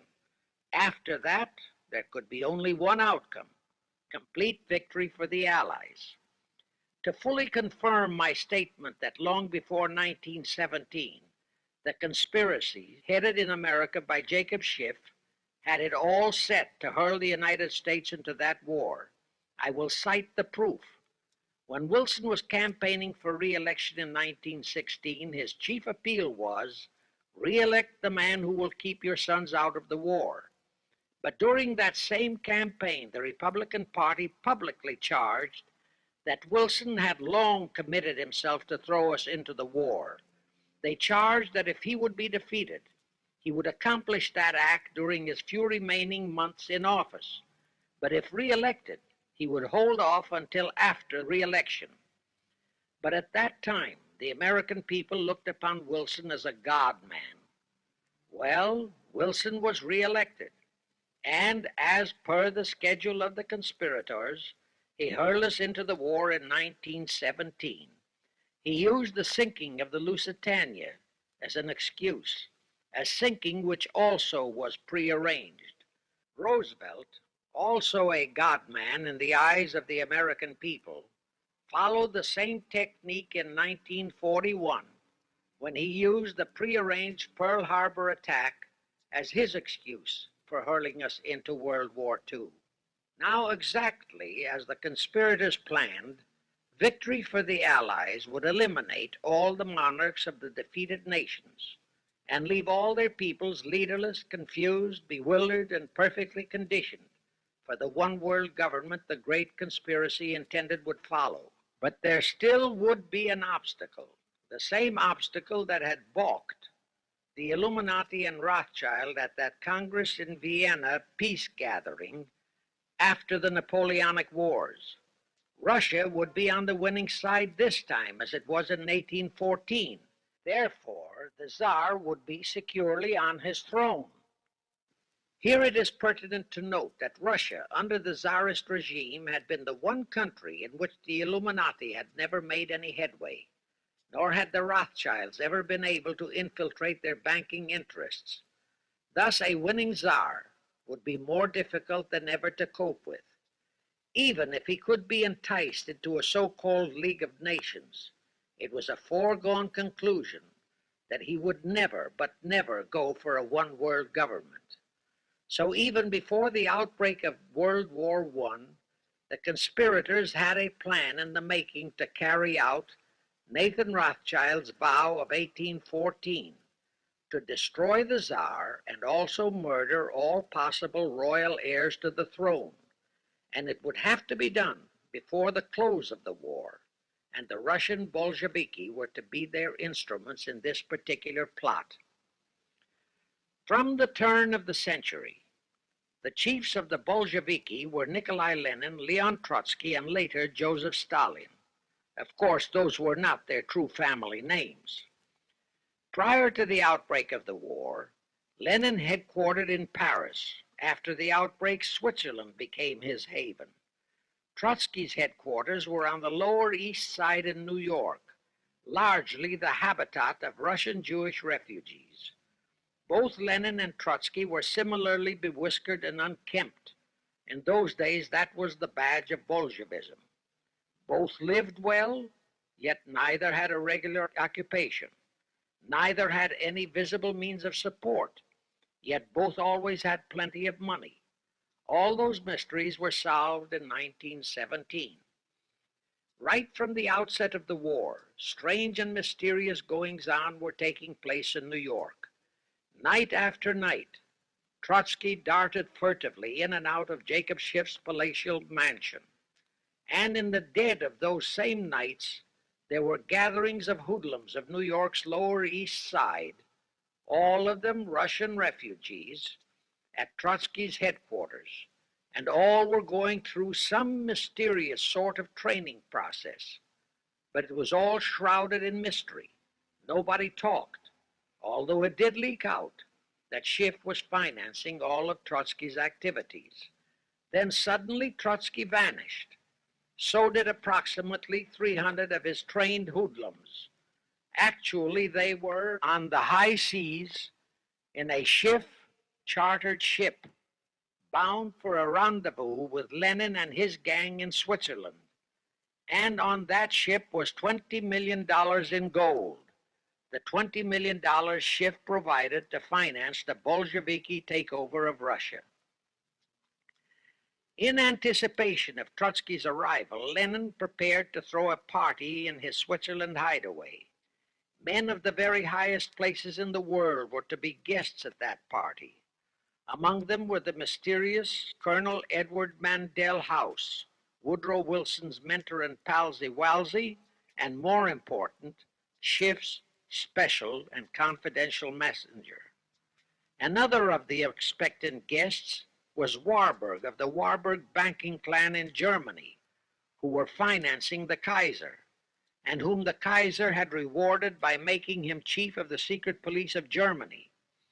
In addition, there were the Rothschilds of London and Paris, also Litvinov, Kaganovich, Stalin, who was then head of a train and bank-robbing gang of bandits. He was known as the Jesse James of the Urals. And here I must remind that England and France were then long in war with Germany, and that on February 3, 1917, Wilson had broken off all diplomatic relations with Germany. Therefore, Warburg, Colonel House, the Rothschild, and all those others were enemies. But of course, Switzerland was neutral ground where enemies could meet and be friends, especially if they had some scheme in common.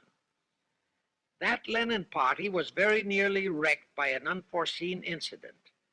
The Schiff chartered ship on its way to Switzerland was intercepted and taken into custody by a British warship. But Schiff quickly rushed orders to Wilson to order the British to release the ship intact with the Trotsky hoodlums and the gold. Wilson obeyed.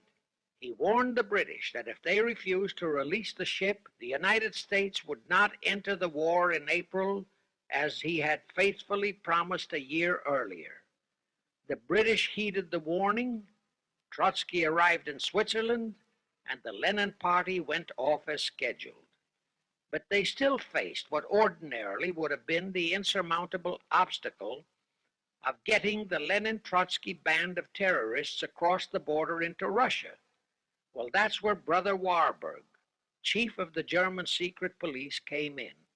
He loaded all those thugs into sealed freight cars and made all the necessary arrangement for their secret entry into Russia. The rest is history. The revolution in Russia took place, and all members of the royal Romanov family were murdered. Now, my chief objective is to establish beyond even a remote doubt that communism, so-called, is an integral part of the Illuminati's great conspiracy for the enslavement of the entire world. That communism, so-called, is merely their weapon and bogeyman word to terrify the peoples of the whole world, and that the conquest of Russia and the creation of communism was in great part organized by Schiff and the other international bankers right in our own city of New York. A fantastic story? Yes, some might even refuse to believe it. Well, for the benefit of any doubting Thomas, I will prove it by reminding that just a few years ago, Charlie Knickerbocker, a Hearst newspaper columnist, published an interview with John Schiff, grandson of Jacob, in which young Schiff confirmed the entire story and named the figure old Jacob contributed, $20 million.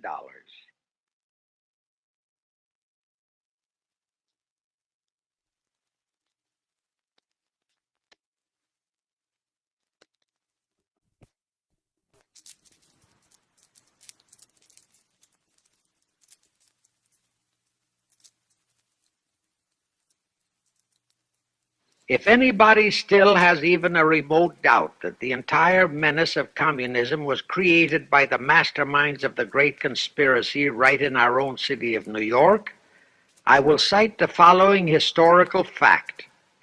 All records show that when Lenin and Trotsky engineered the capture of Russia, they operated as heads of the Bolsheviki Party. Now, Bolshevism is a purely Russian word. The masterminds realized that Bolshevism could never be sold as an ideology to any but the Russian people. So in April 1918, Jacob Schiff dispatched Colonel House to Moscow with orders to Lenin, Trotsky, and Stalin to change the name of their regime to the Communist Party and to adopt the Karl Marx Manifesto as the constitution of the Communist Party. Lenin, Trotsky, and Stalin obeyed, and that year of 1918 was when the Communist Party and the menace of communism came into being. All this is confirmed in Webster's Collegiate Dictionary, 5th edition. In short, communism was created by the capitalists. Thus, until November 11, 1918, the entire fiendish plan of the conspirators worked perfectly.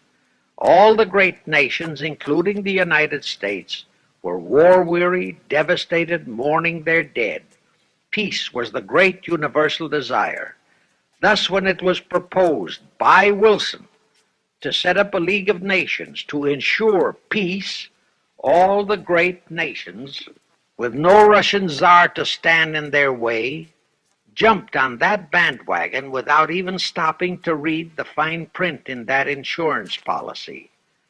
That is, all but one, the United States, the very one that Schiff and his co-conspirators least expected would balk. And that was their one fatal mistake in that early plot. You see, when Schiff planted Woodrow Wilson in the White House, the conspirators assumed that they had the United States in the proverbial bag. Wilson had been perfectly built up as a great humanitarian. He supposedly became established as a God-man with the American people.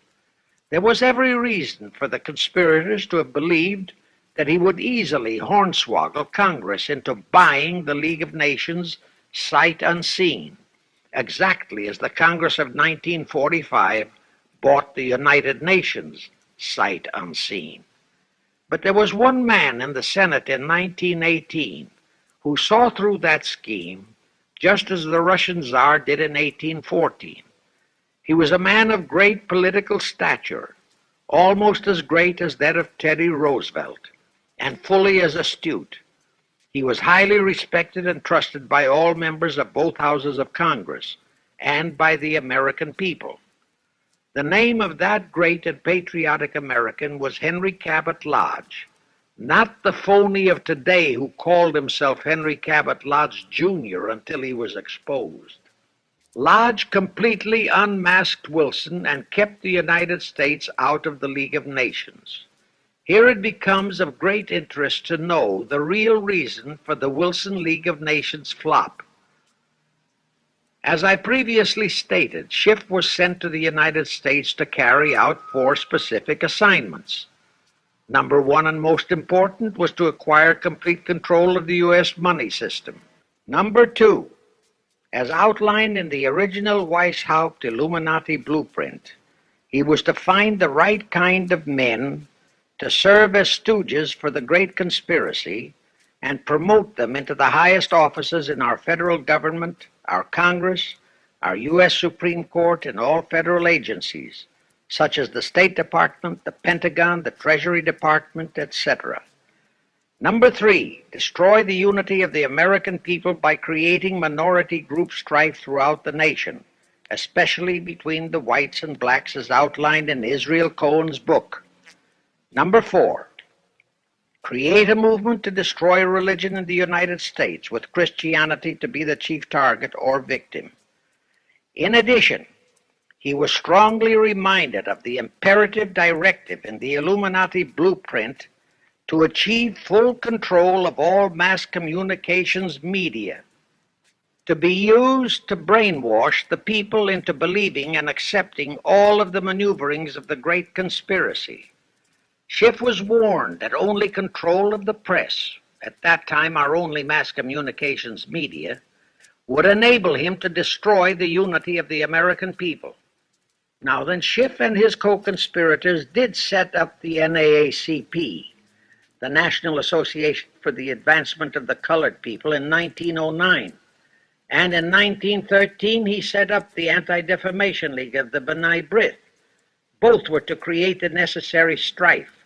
But in the early years, the ADL operated very timidly, perhaps for fear of a pogrom-like action by an aroused and enraged American people. And the NAACP was practically dormant because its white leadership didn't realize that they would have to develop firebrand Negro leaders, such as Martin Lucifer King, for one, to spark the then completely satisfied and contented mass of Negroes. In addition, he, Schiff, was busy developing and infiltrating the Stooges to serve in all high places in our Washington government, and in the job of acquiring control of our money system and the creation of the 16th Amendment. He also was very busy with the organizing of the plot for the takeover of Russia.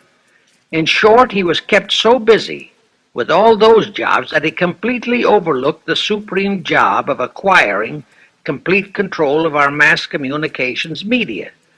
That oversight was the direct cause for Wilson's failure to lure the United States into the League of Nations, because when Wilson decided to go to the people to overcome the opposition of the Lodge-controlled Senate, despite his established but phony reputation as a great humanitarian, he found himself faced by a solidly united people and by a loyal press whose only ideology was Americanism and the American way of life.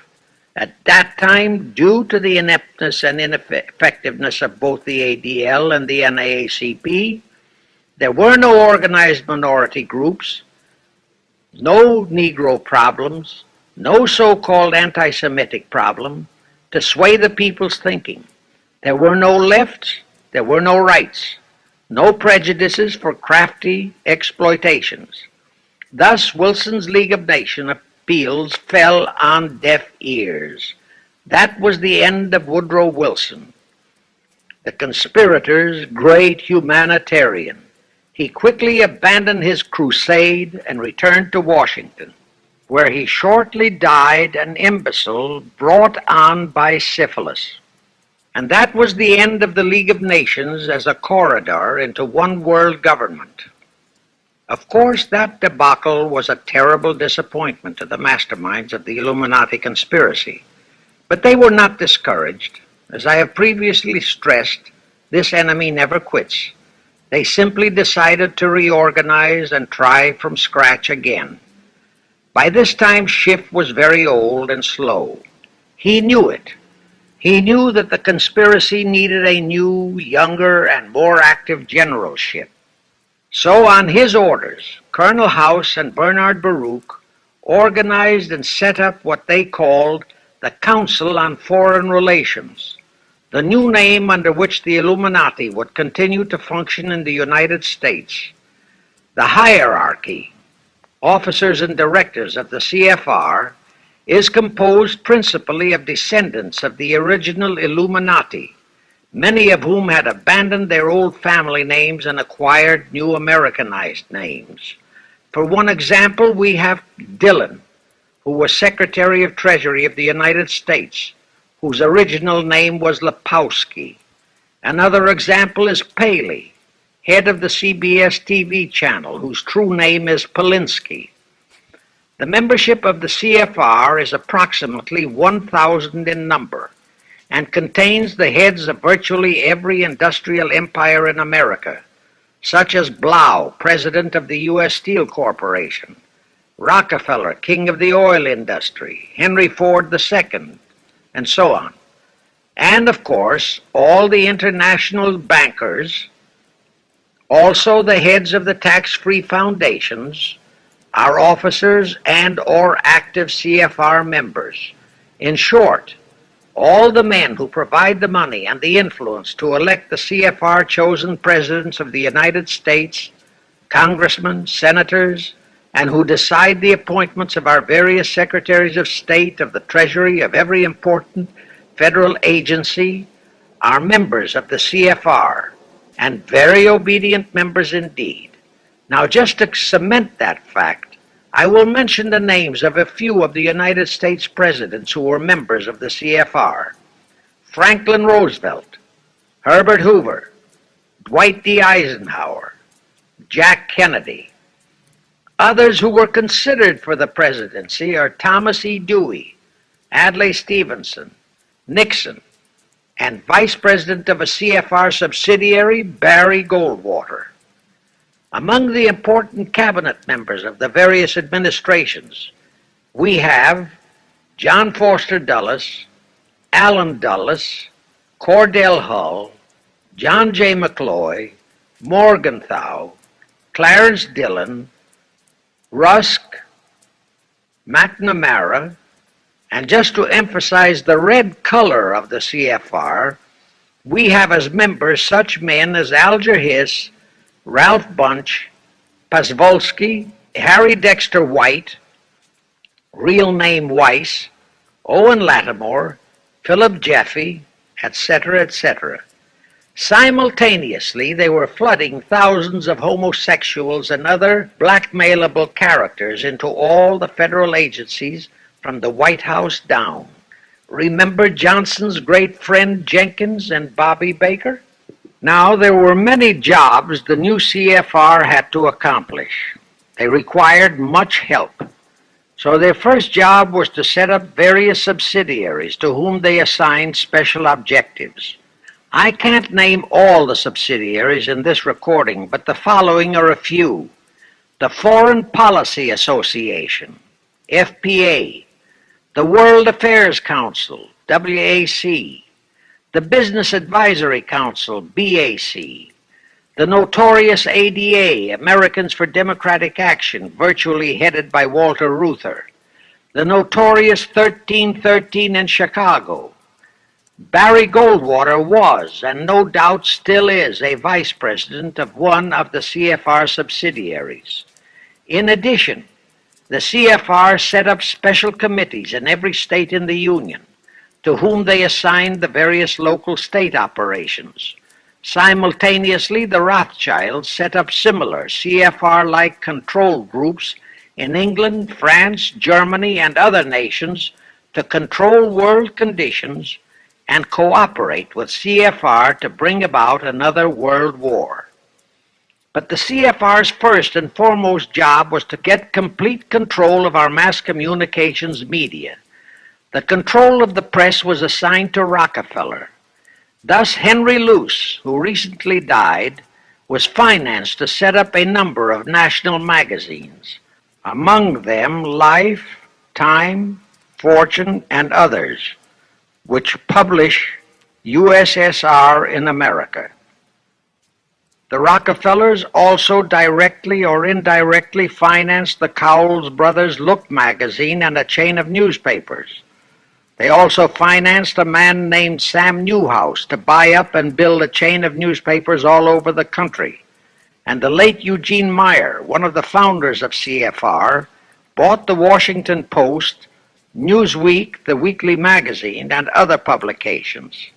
At the same time, CFR began to develop and nurture a new breed of scurrilous columnists and editorial writers, such as Walter Lippmann, Drew Pearson, the Alsops, Herbert Matthews, Erwin Canham, and others of that ilk, who called themselves liberals, who proclaimed that Americanism is isolationism, that isolationism is warmongerism, that anti-communism is anti-Semitism and racism.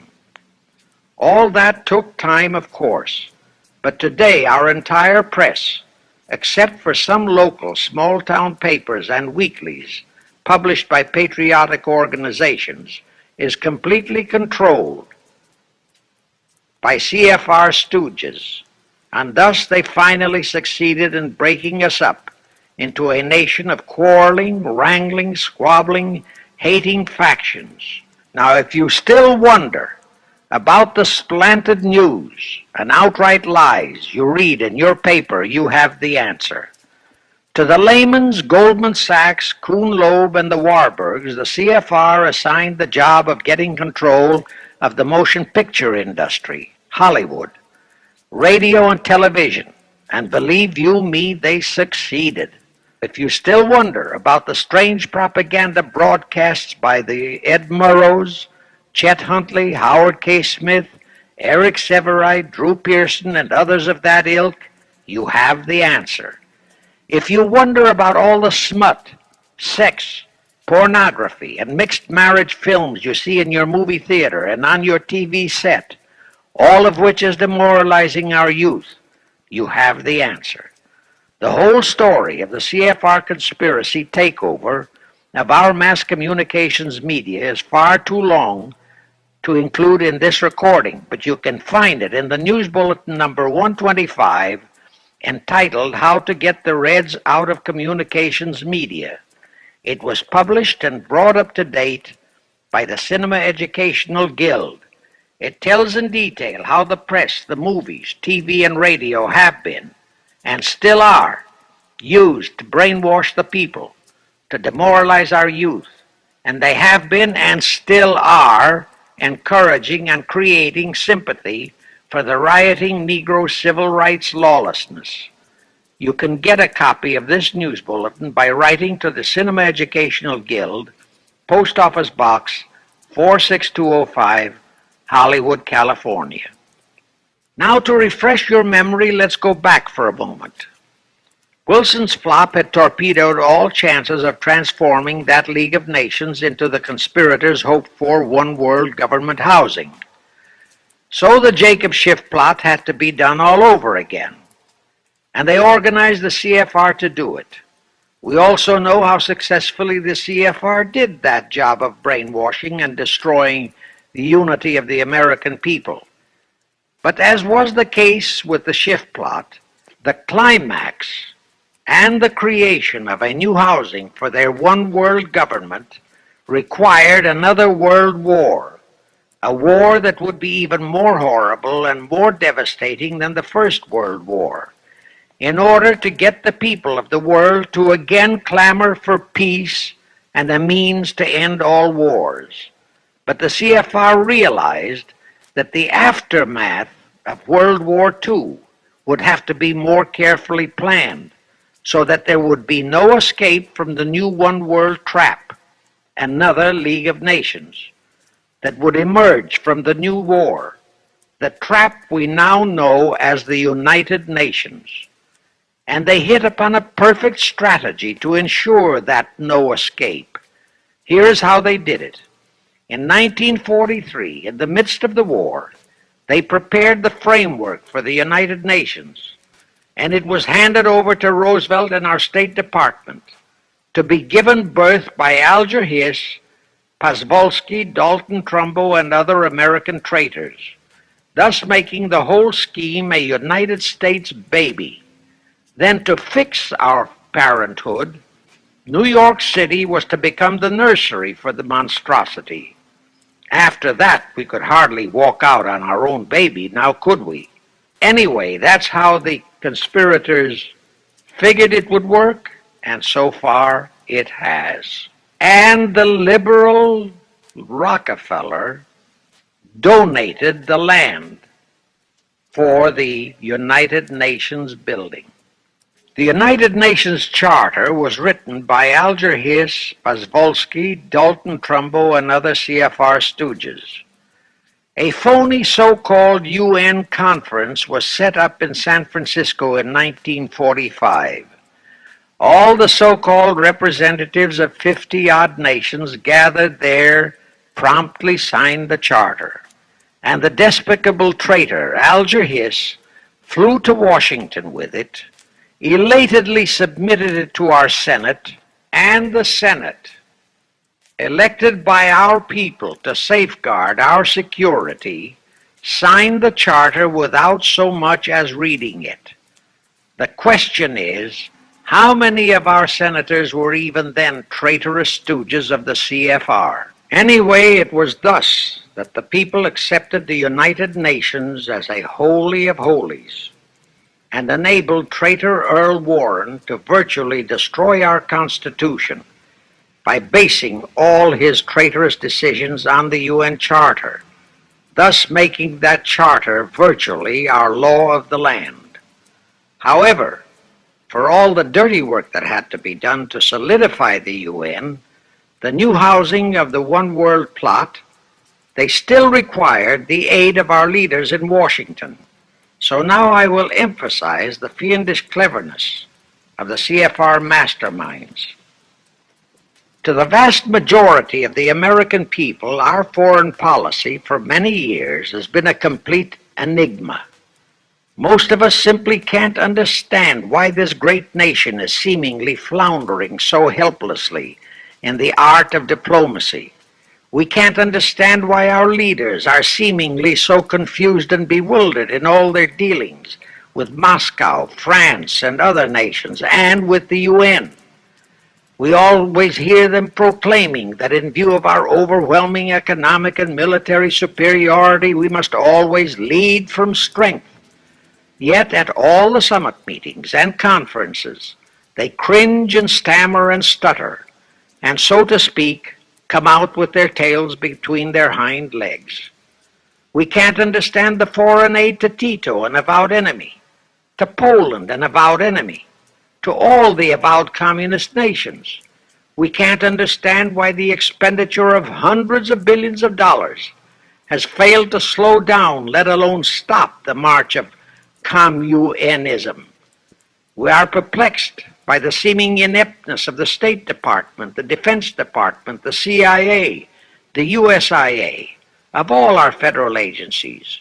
Again and again and again we have been startled, shocked, bewildered, and horrified by their mistakes in Berlin, in Korea, in Laos, in Katanga, in Cuba, in Vietnam. Mistakes that always favor the enemy, never the United States. Under the law of averages, they should have made at least one or two mistakes in our favor, but they never did. What's the answer? The answer is the CFR and the parts played by their subsidiaries and stooges in Washington. Thus we know that complete control of our foreign relation policy is the key to the success of the entire Illuminati One World plot. Here is the further proof.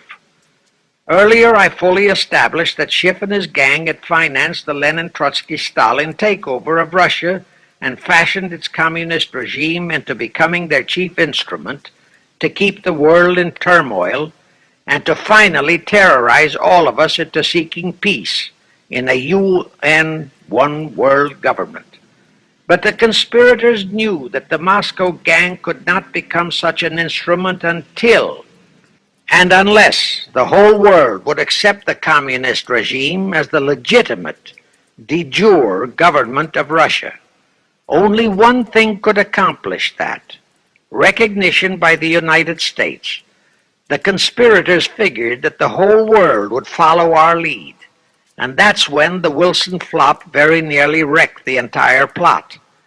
Throughout the following 3 Republican administrations, the CFR pulled every trick in their bag to induce Harding, Coolidge, and Hoover to grant that recognition, but all 3 refused.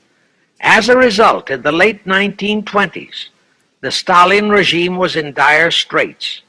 Despite all purges and secret police controls, the Russian people were growing more and more restive.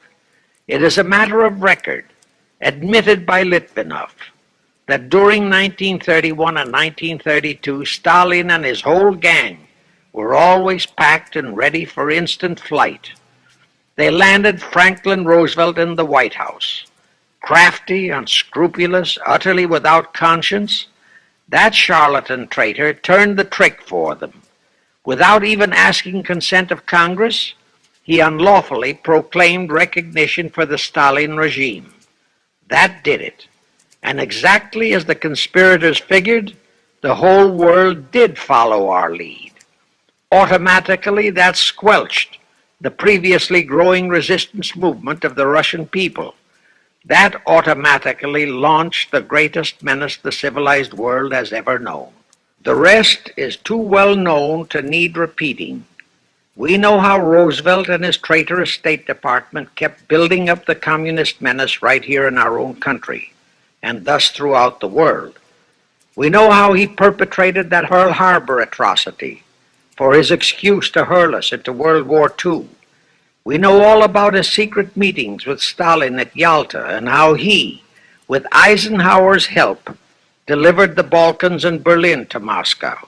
And last, but by no means least, we know that 20th century Benedict Arnold not only dragged us into that new corridor, the United Nations, into one world government, but actually schemed all the arrangements to plant it within our country.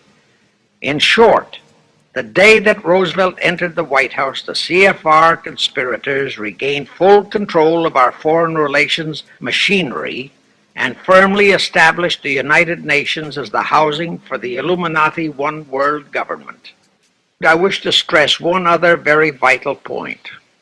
That Wilson League of Nations flop brought Schiff and his gang to the realization that control of just the Democratic Party was not enough. True, they could create a crisis during the Republican administration, as they did in 1929 with their Federal Reserve manufactured crash and depression, which would bring another Democrat stooge back into the White House. But they realized that a 4-year disruption in their control of our foreign relation policies could play havoc with the progress of their conspiracy. It could even break up their entire strategy, as it almost did before Roosevelt saved it with his recognition of the Stalin regime. Thereupon, after that Wilson debacle, they began to formulate plans to achieve control of both of our national parties. But that posed a problem for them. Manpower. Stooges in the Republican Party also added manpower for the Democratic Party, because control of just the man in the White House would not be enough.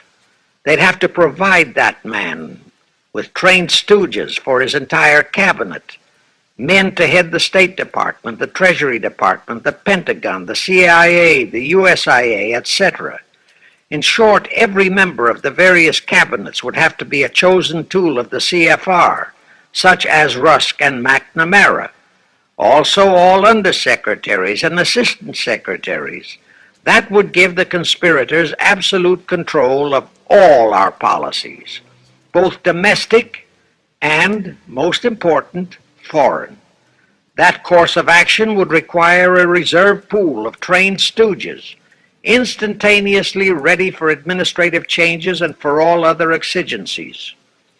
All such stooges would of necessity have to be men of national reputation, high in the esteem of the people, but they would have to be men without honor, without scruple, without conscience, men who would be vulnerable to blackmail. It is needless for me to stress how well the CFR succeeded. The immortal Joe McCarthy fully revealed that there are thousands of such security risks in all federal agencies. Scott McCloud unmasked thousands more, and you know the price Otepka has had to pay and is still paying for his expositions before a Senate committee of the traitors in the State Department.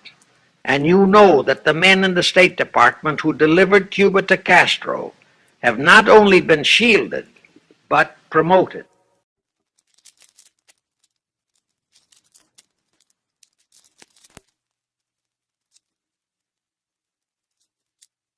Now let's go back to the crux of the whole one world government plot and the maneuvering necessary to create another League of Nations to house such a government. As I have already stated, the conspirators knew that only another world war was vital for the success of their plot. It would have to be such a horrifying world war that the peoples of the world would cry out for the creation of some kind of a world organization that could assure everlasting peace. But how could such a war be brought about? All the European nations were at peace. None had any quarrels with their neighboring nations, and certainly their tools in Moscow wouldn't dare to start a war.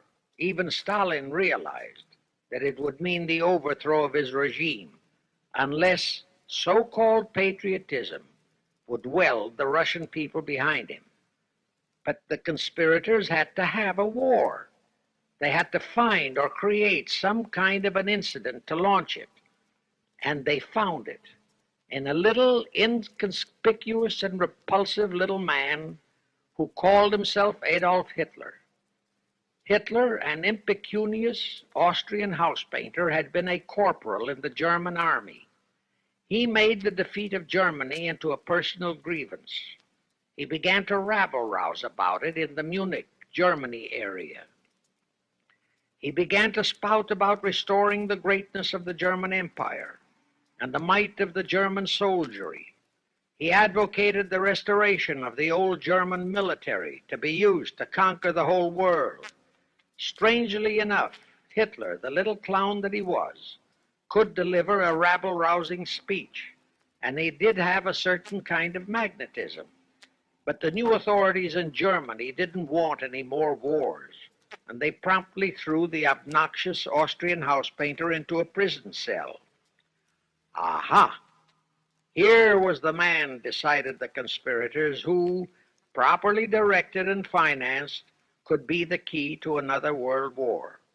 So while he was in prison, they had Rudolf Hess and Goering write a book which they titled Mein Kampf and attributed the authorship to Hitler, exactly as Litvinov wrote Mission to Moscow and attributed the authorship to Joseph Davies, then our ambassador to Russia and a stooge of the CFR.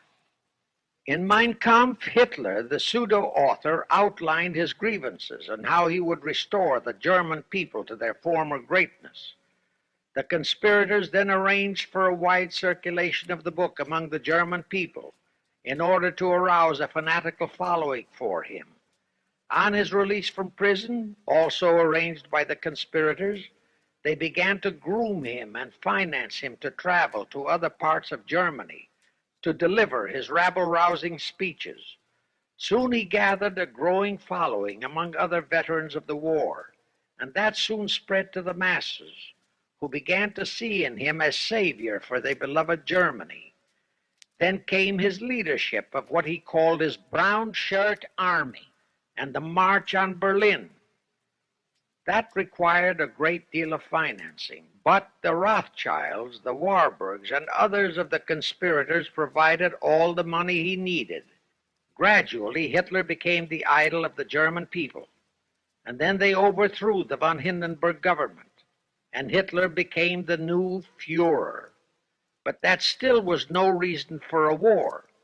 The rest of the world watched Hitler's rise, but saw no reason to interfere in what was distinctly a domestic condition within Germany.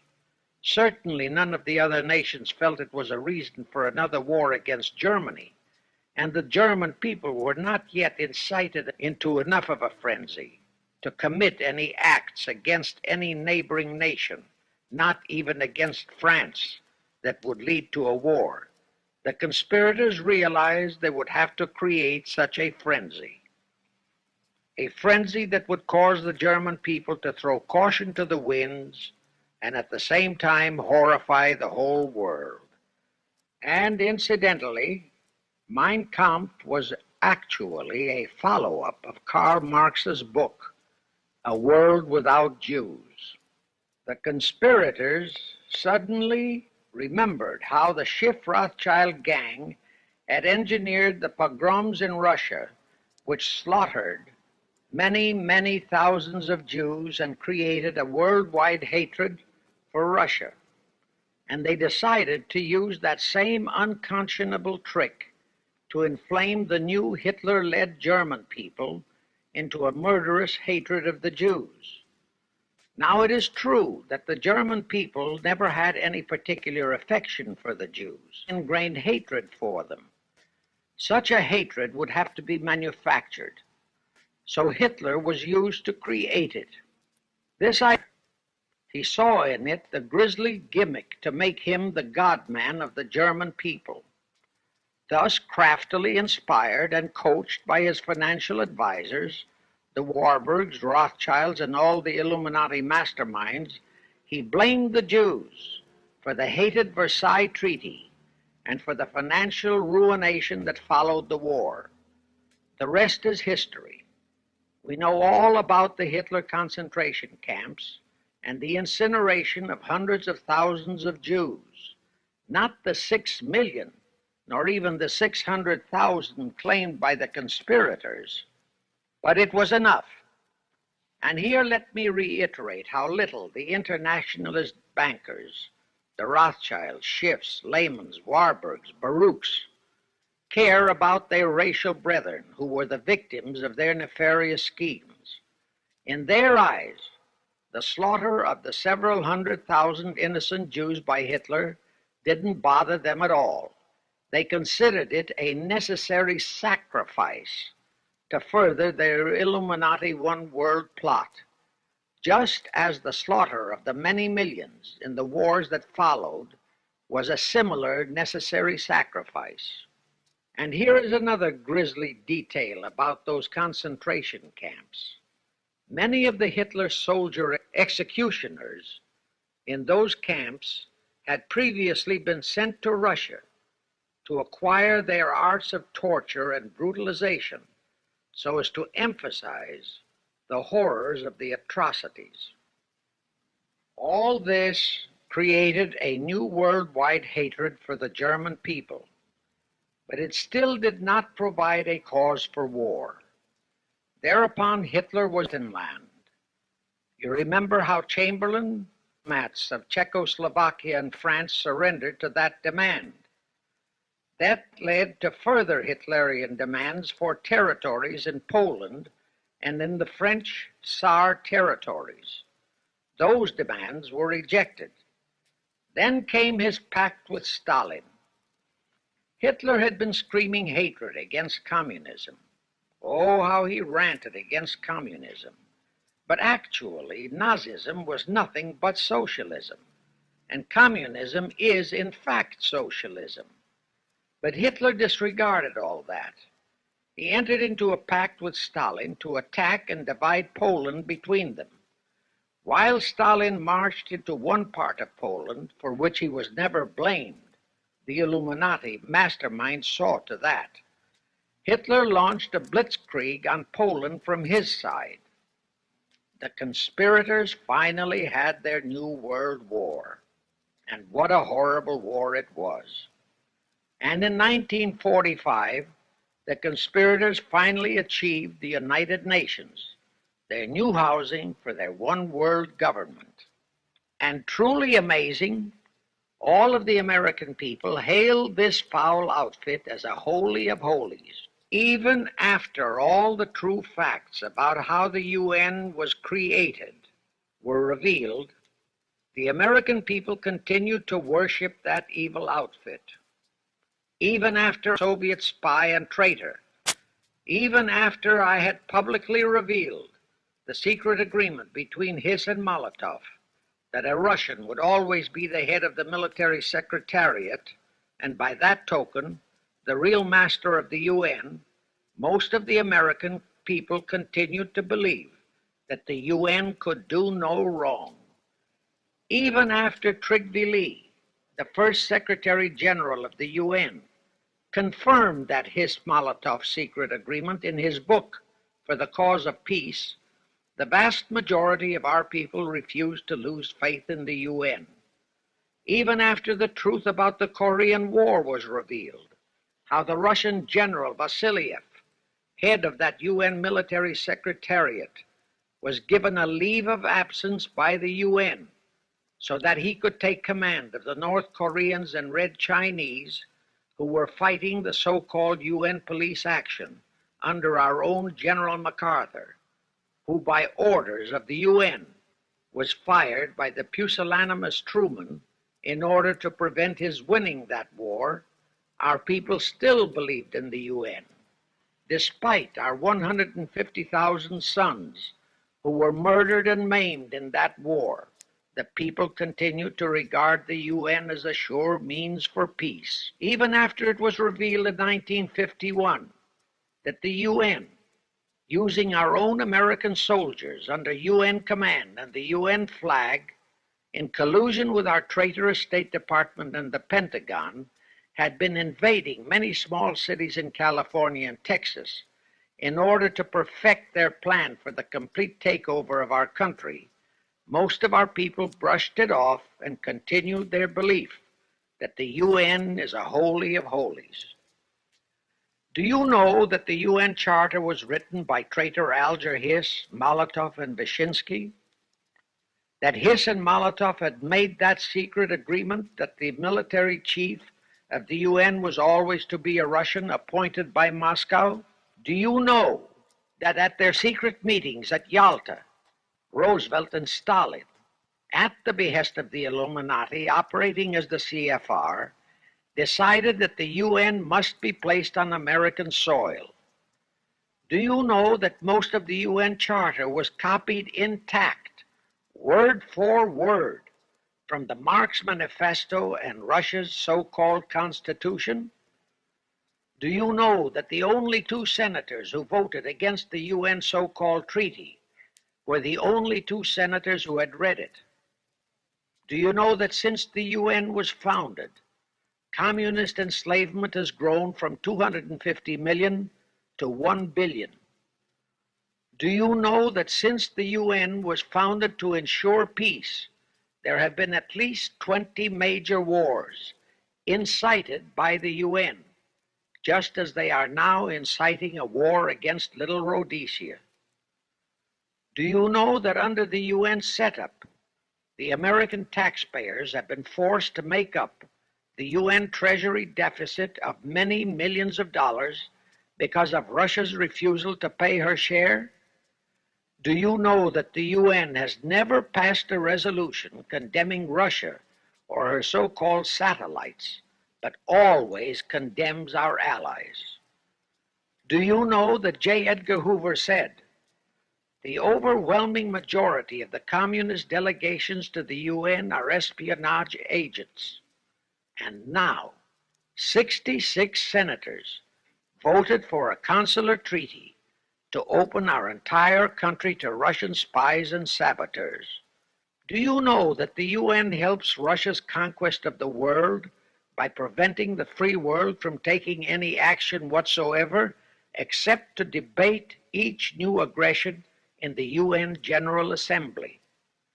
Do you know that at the time of the Korean War, there were 60 nations in the UN, yet 95% of the UN forces were our American sons, and practically 100% of the cost was paid by the United States taxpayers? And surely you know that the UN policy during the Korean War was to prevent us from winning that war.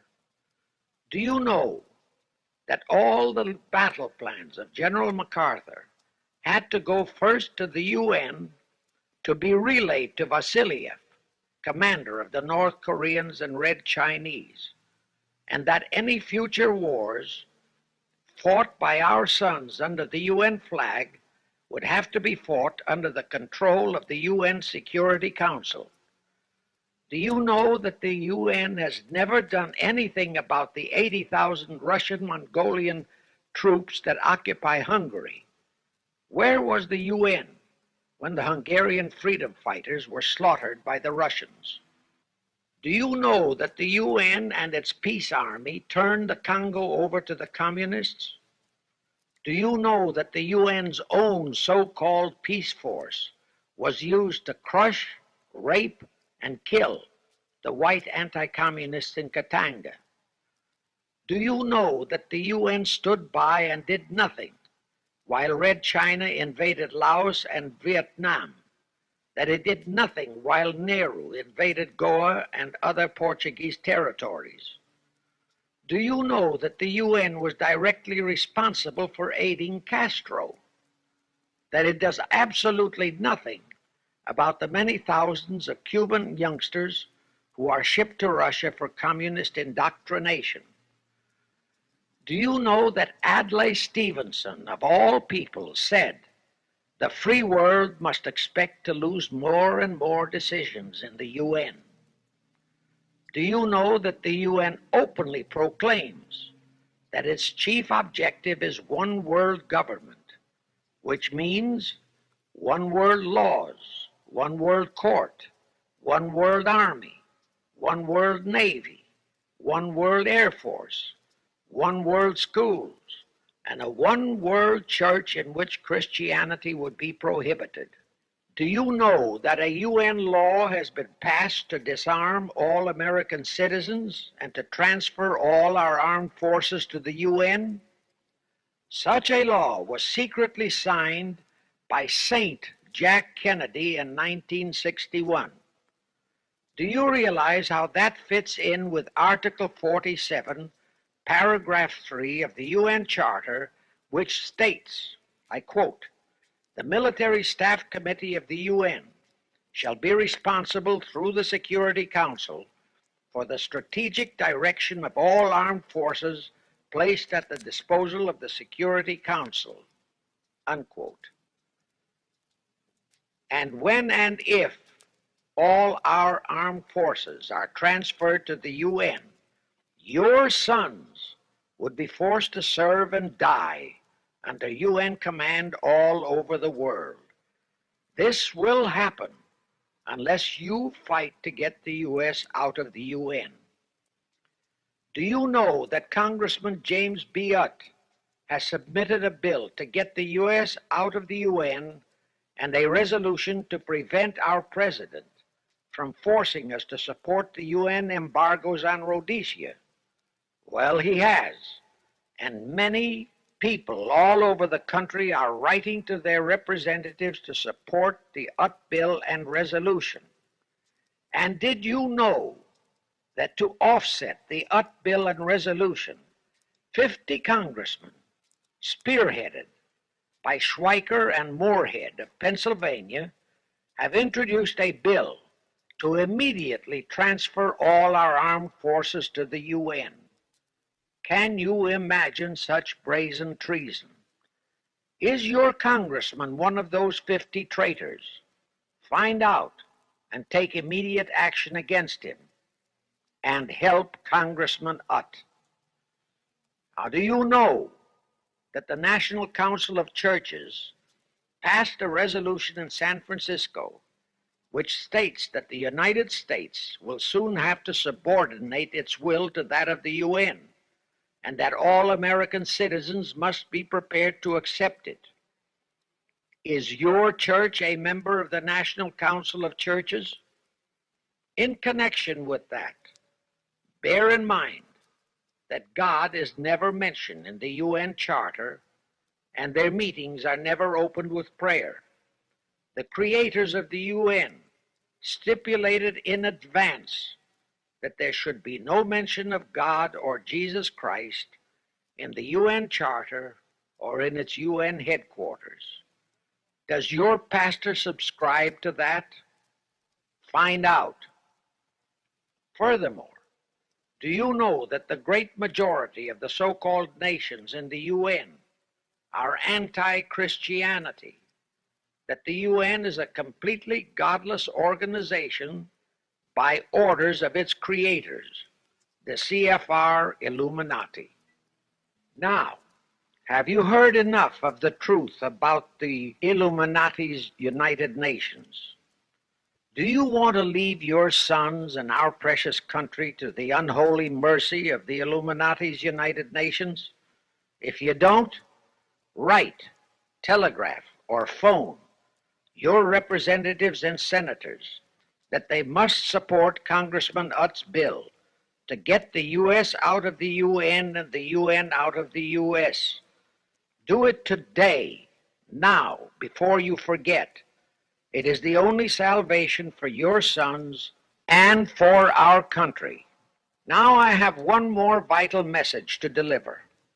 As I told you, one of the 4 specific assignments Rothschild gave Jacob Schiff was to create a movement to destroy religion in the United States, with Christianity to be the chief target. For a very obvious reason.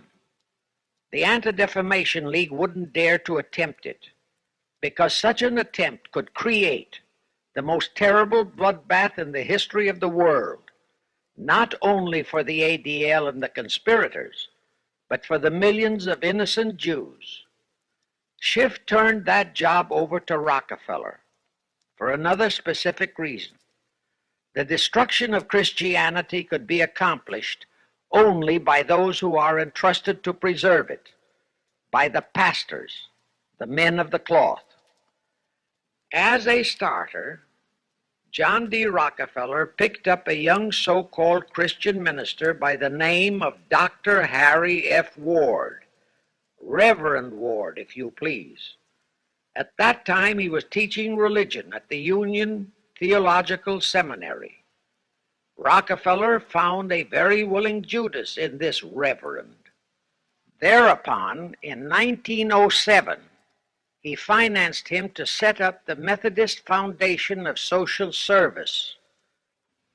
And Ward's job was to teach bright young men to become so-called ministers of Christ and to place them as pastors of churches. While teaching them to become ministers, the Reverend Ward also taught them how to very subtly and craftily preach to their congregations that the entire story of Christ is a myth, to cast doubts on the divinity of Christ, to cast doubts about the Virgin Mary. In short, to cast doubts on Christianity as a whole. It was not to be a direct attack, but much of it by crafty insinuation that was to be applied in particular to the youth in the Sunday schools. Remember Lenin's statement? Give me just one generation of youth and I'll transform the whole world. Then, in 1908, the Methodist Foundation of Social Service, which incidentally was America's first communist front organization, changed its name to the Federal Council of Churches. By 1950, the Federal Council of Churches was becoming very suspect. So in 1950, they changed the name to the National Council of Churches. Do I have to tell you more about how this National Council of Churches is deliberately destroying faith in Christianity? I don't think so. But this I will tell you.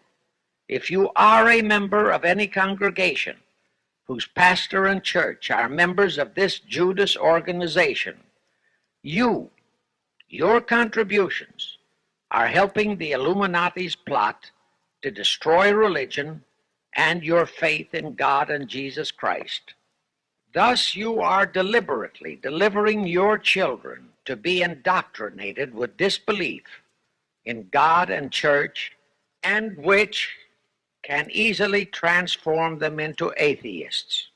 Find out immediately if your church is a member of the National Council of Churches, and for the love of God and your children, if it is, withdraw from it at once. However, let me warn you, that same destroy religion process has been infiltrated into other denominations. If you have seen the Negro March on Selma and other such demonstrations, you have seen how the Negro mobs are led and encouraged by ministers and even Catholic priests and nuns who march along with them. As a matter of fact, the Mormon Church is about the only one I know of that is clean of that kind of Judas infiltration. But of course, there are many individual churches and pastors who are honest and sincere, Find one such for yourself and for your children. Incidentally, this same Reverend Harry F. Ward was also one of the founders of the American Civil Liberties Union, a notorious pro-communist organization. He was the actual head of it from 1920 to 1940. He also was a co-founder of the American League Against War and Fascism, which, under Browder, became the Communist Party of the United States.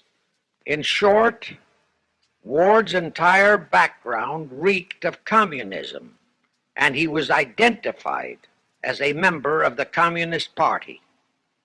He died a vicious traitor to both his church and country.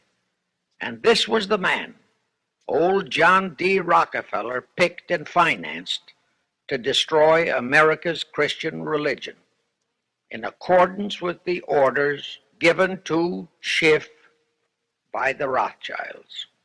In conclusion, I have this to say. You probably are familiar with the story of how one Dr. Frankenstein created a monster to do his will of destroying his chosen victims, but how instead, in the end, that monster turned on his own creator, Frankenstein, and destroyed him. Well, the Illuminati, CFR, has created a monster called the United Nations, who, supported by their minority groups, rioting Negroes, the traitorous mass communications media, and the traitors in Washington, was created to destroy the American people. Well, we know all about that many-headed Hydra monster. We know the names of those who created that monster. We know all their names.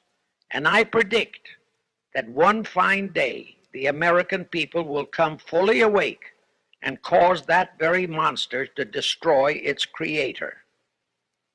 True, the majority of our people are still being brainwashed, deceived, and deluded by our traitorous press, TV, and radio, and by our traitors in Washington.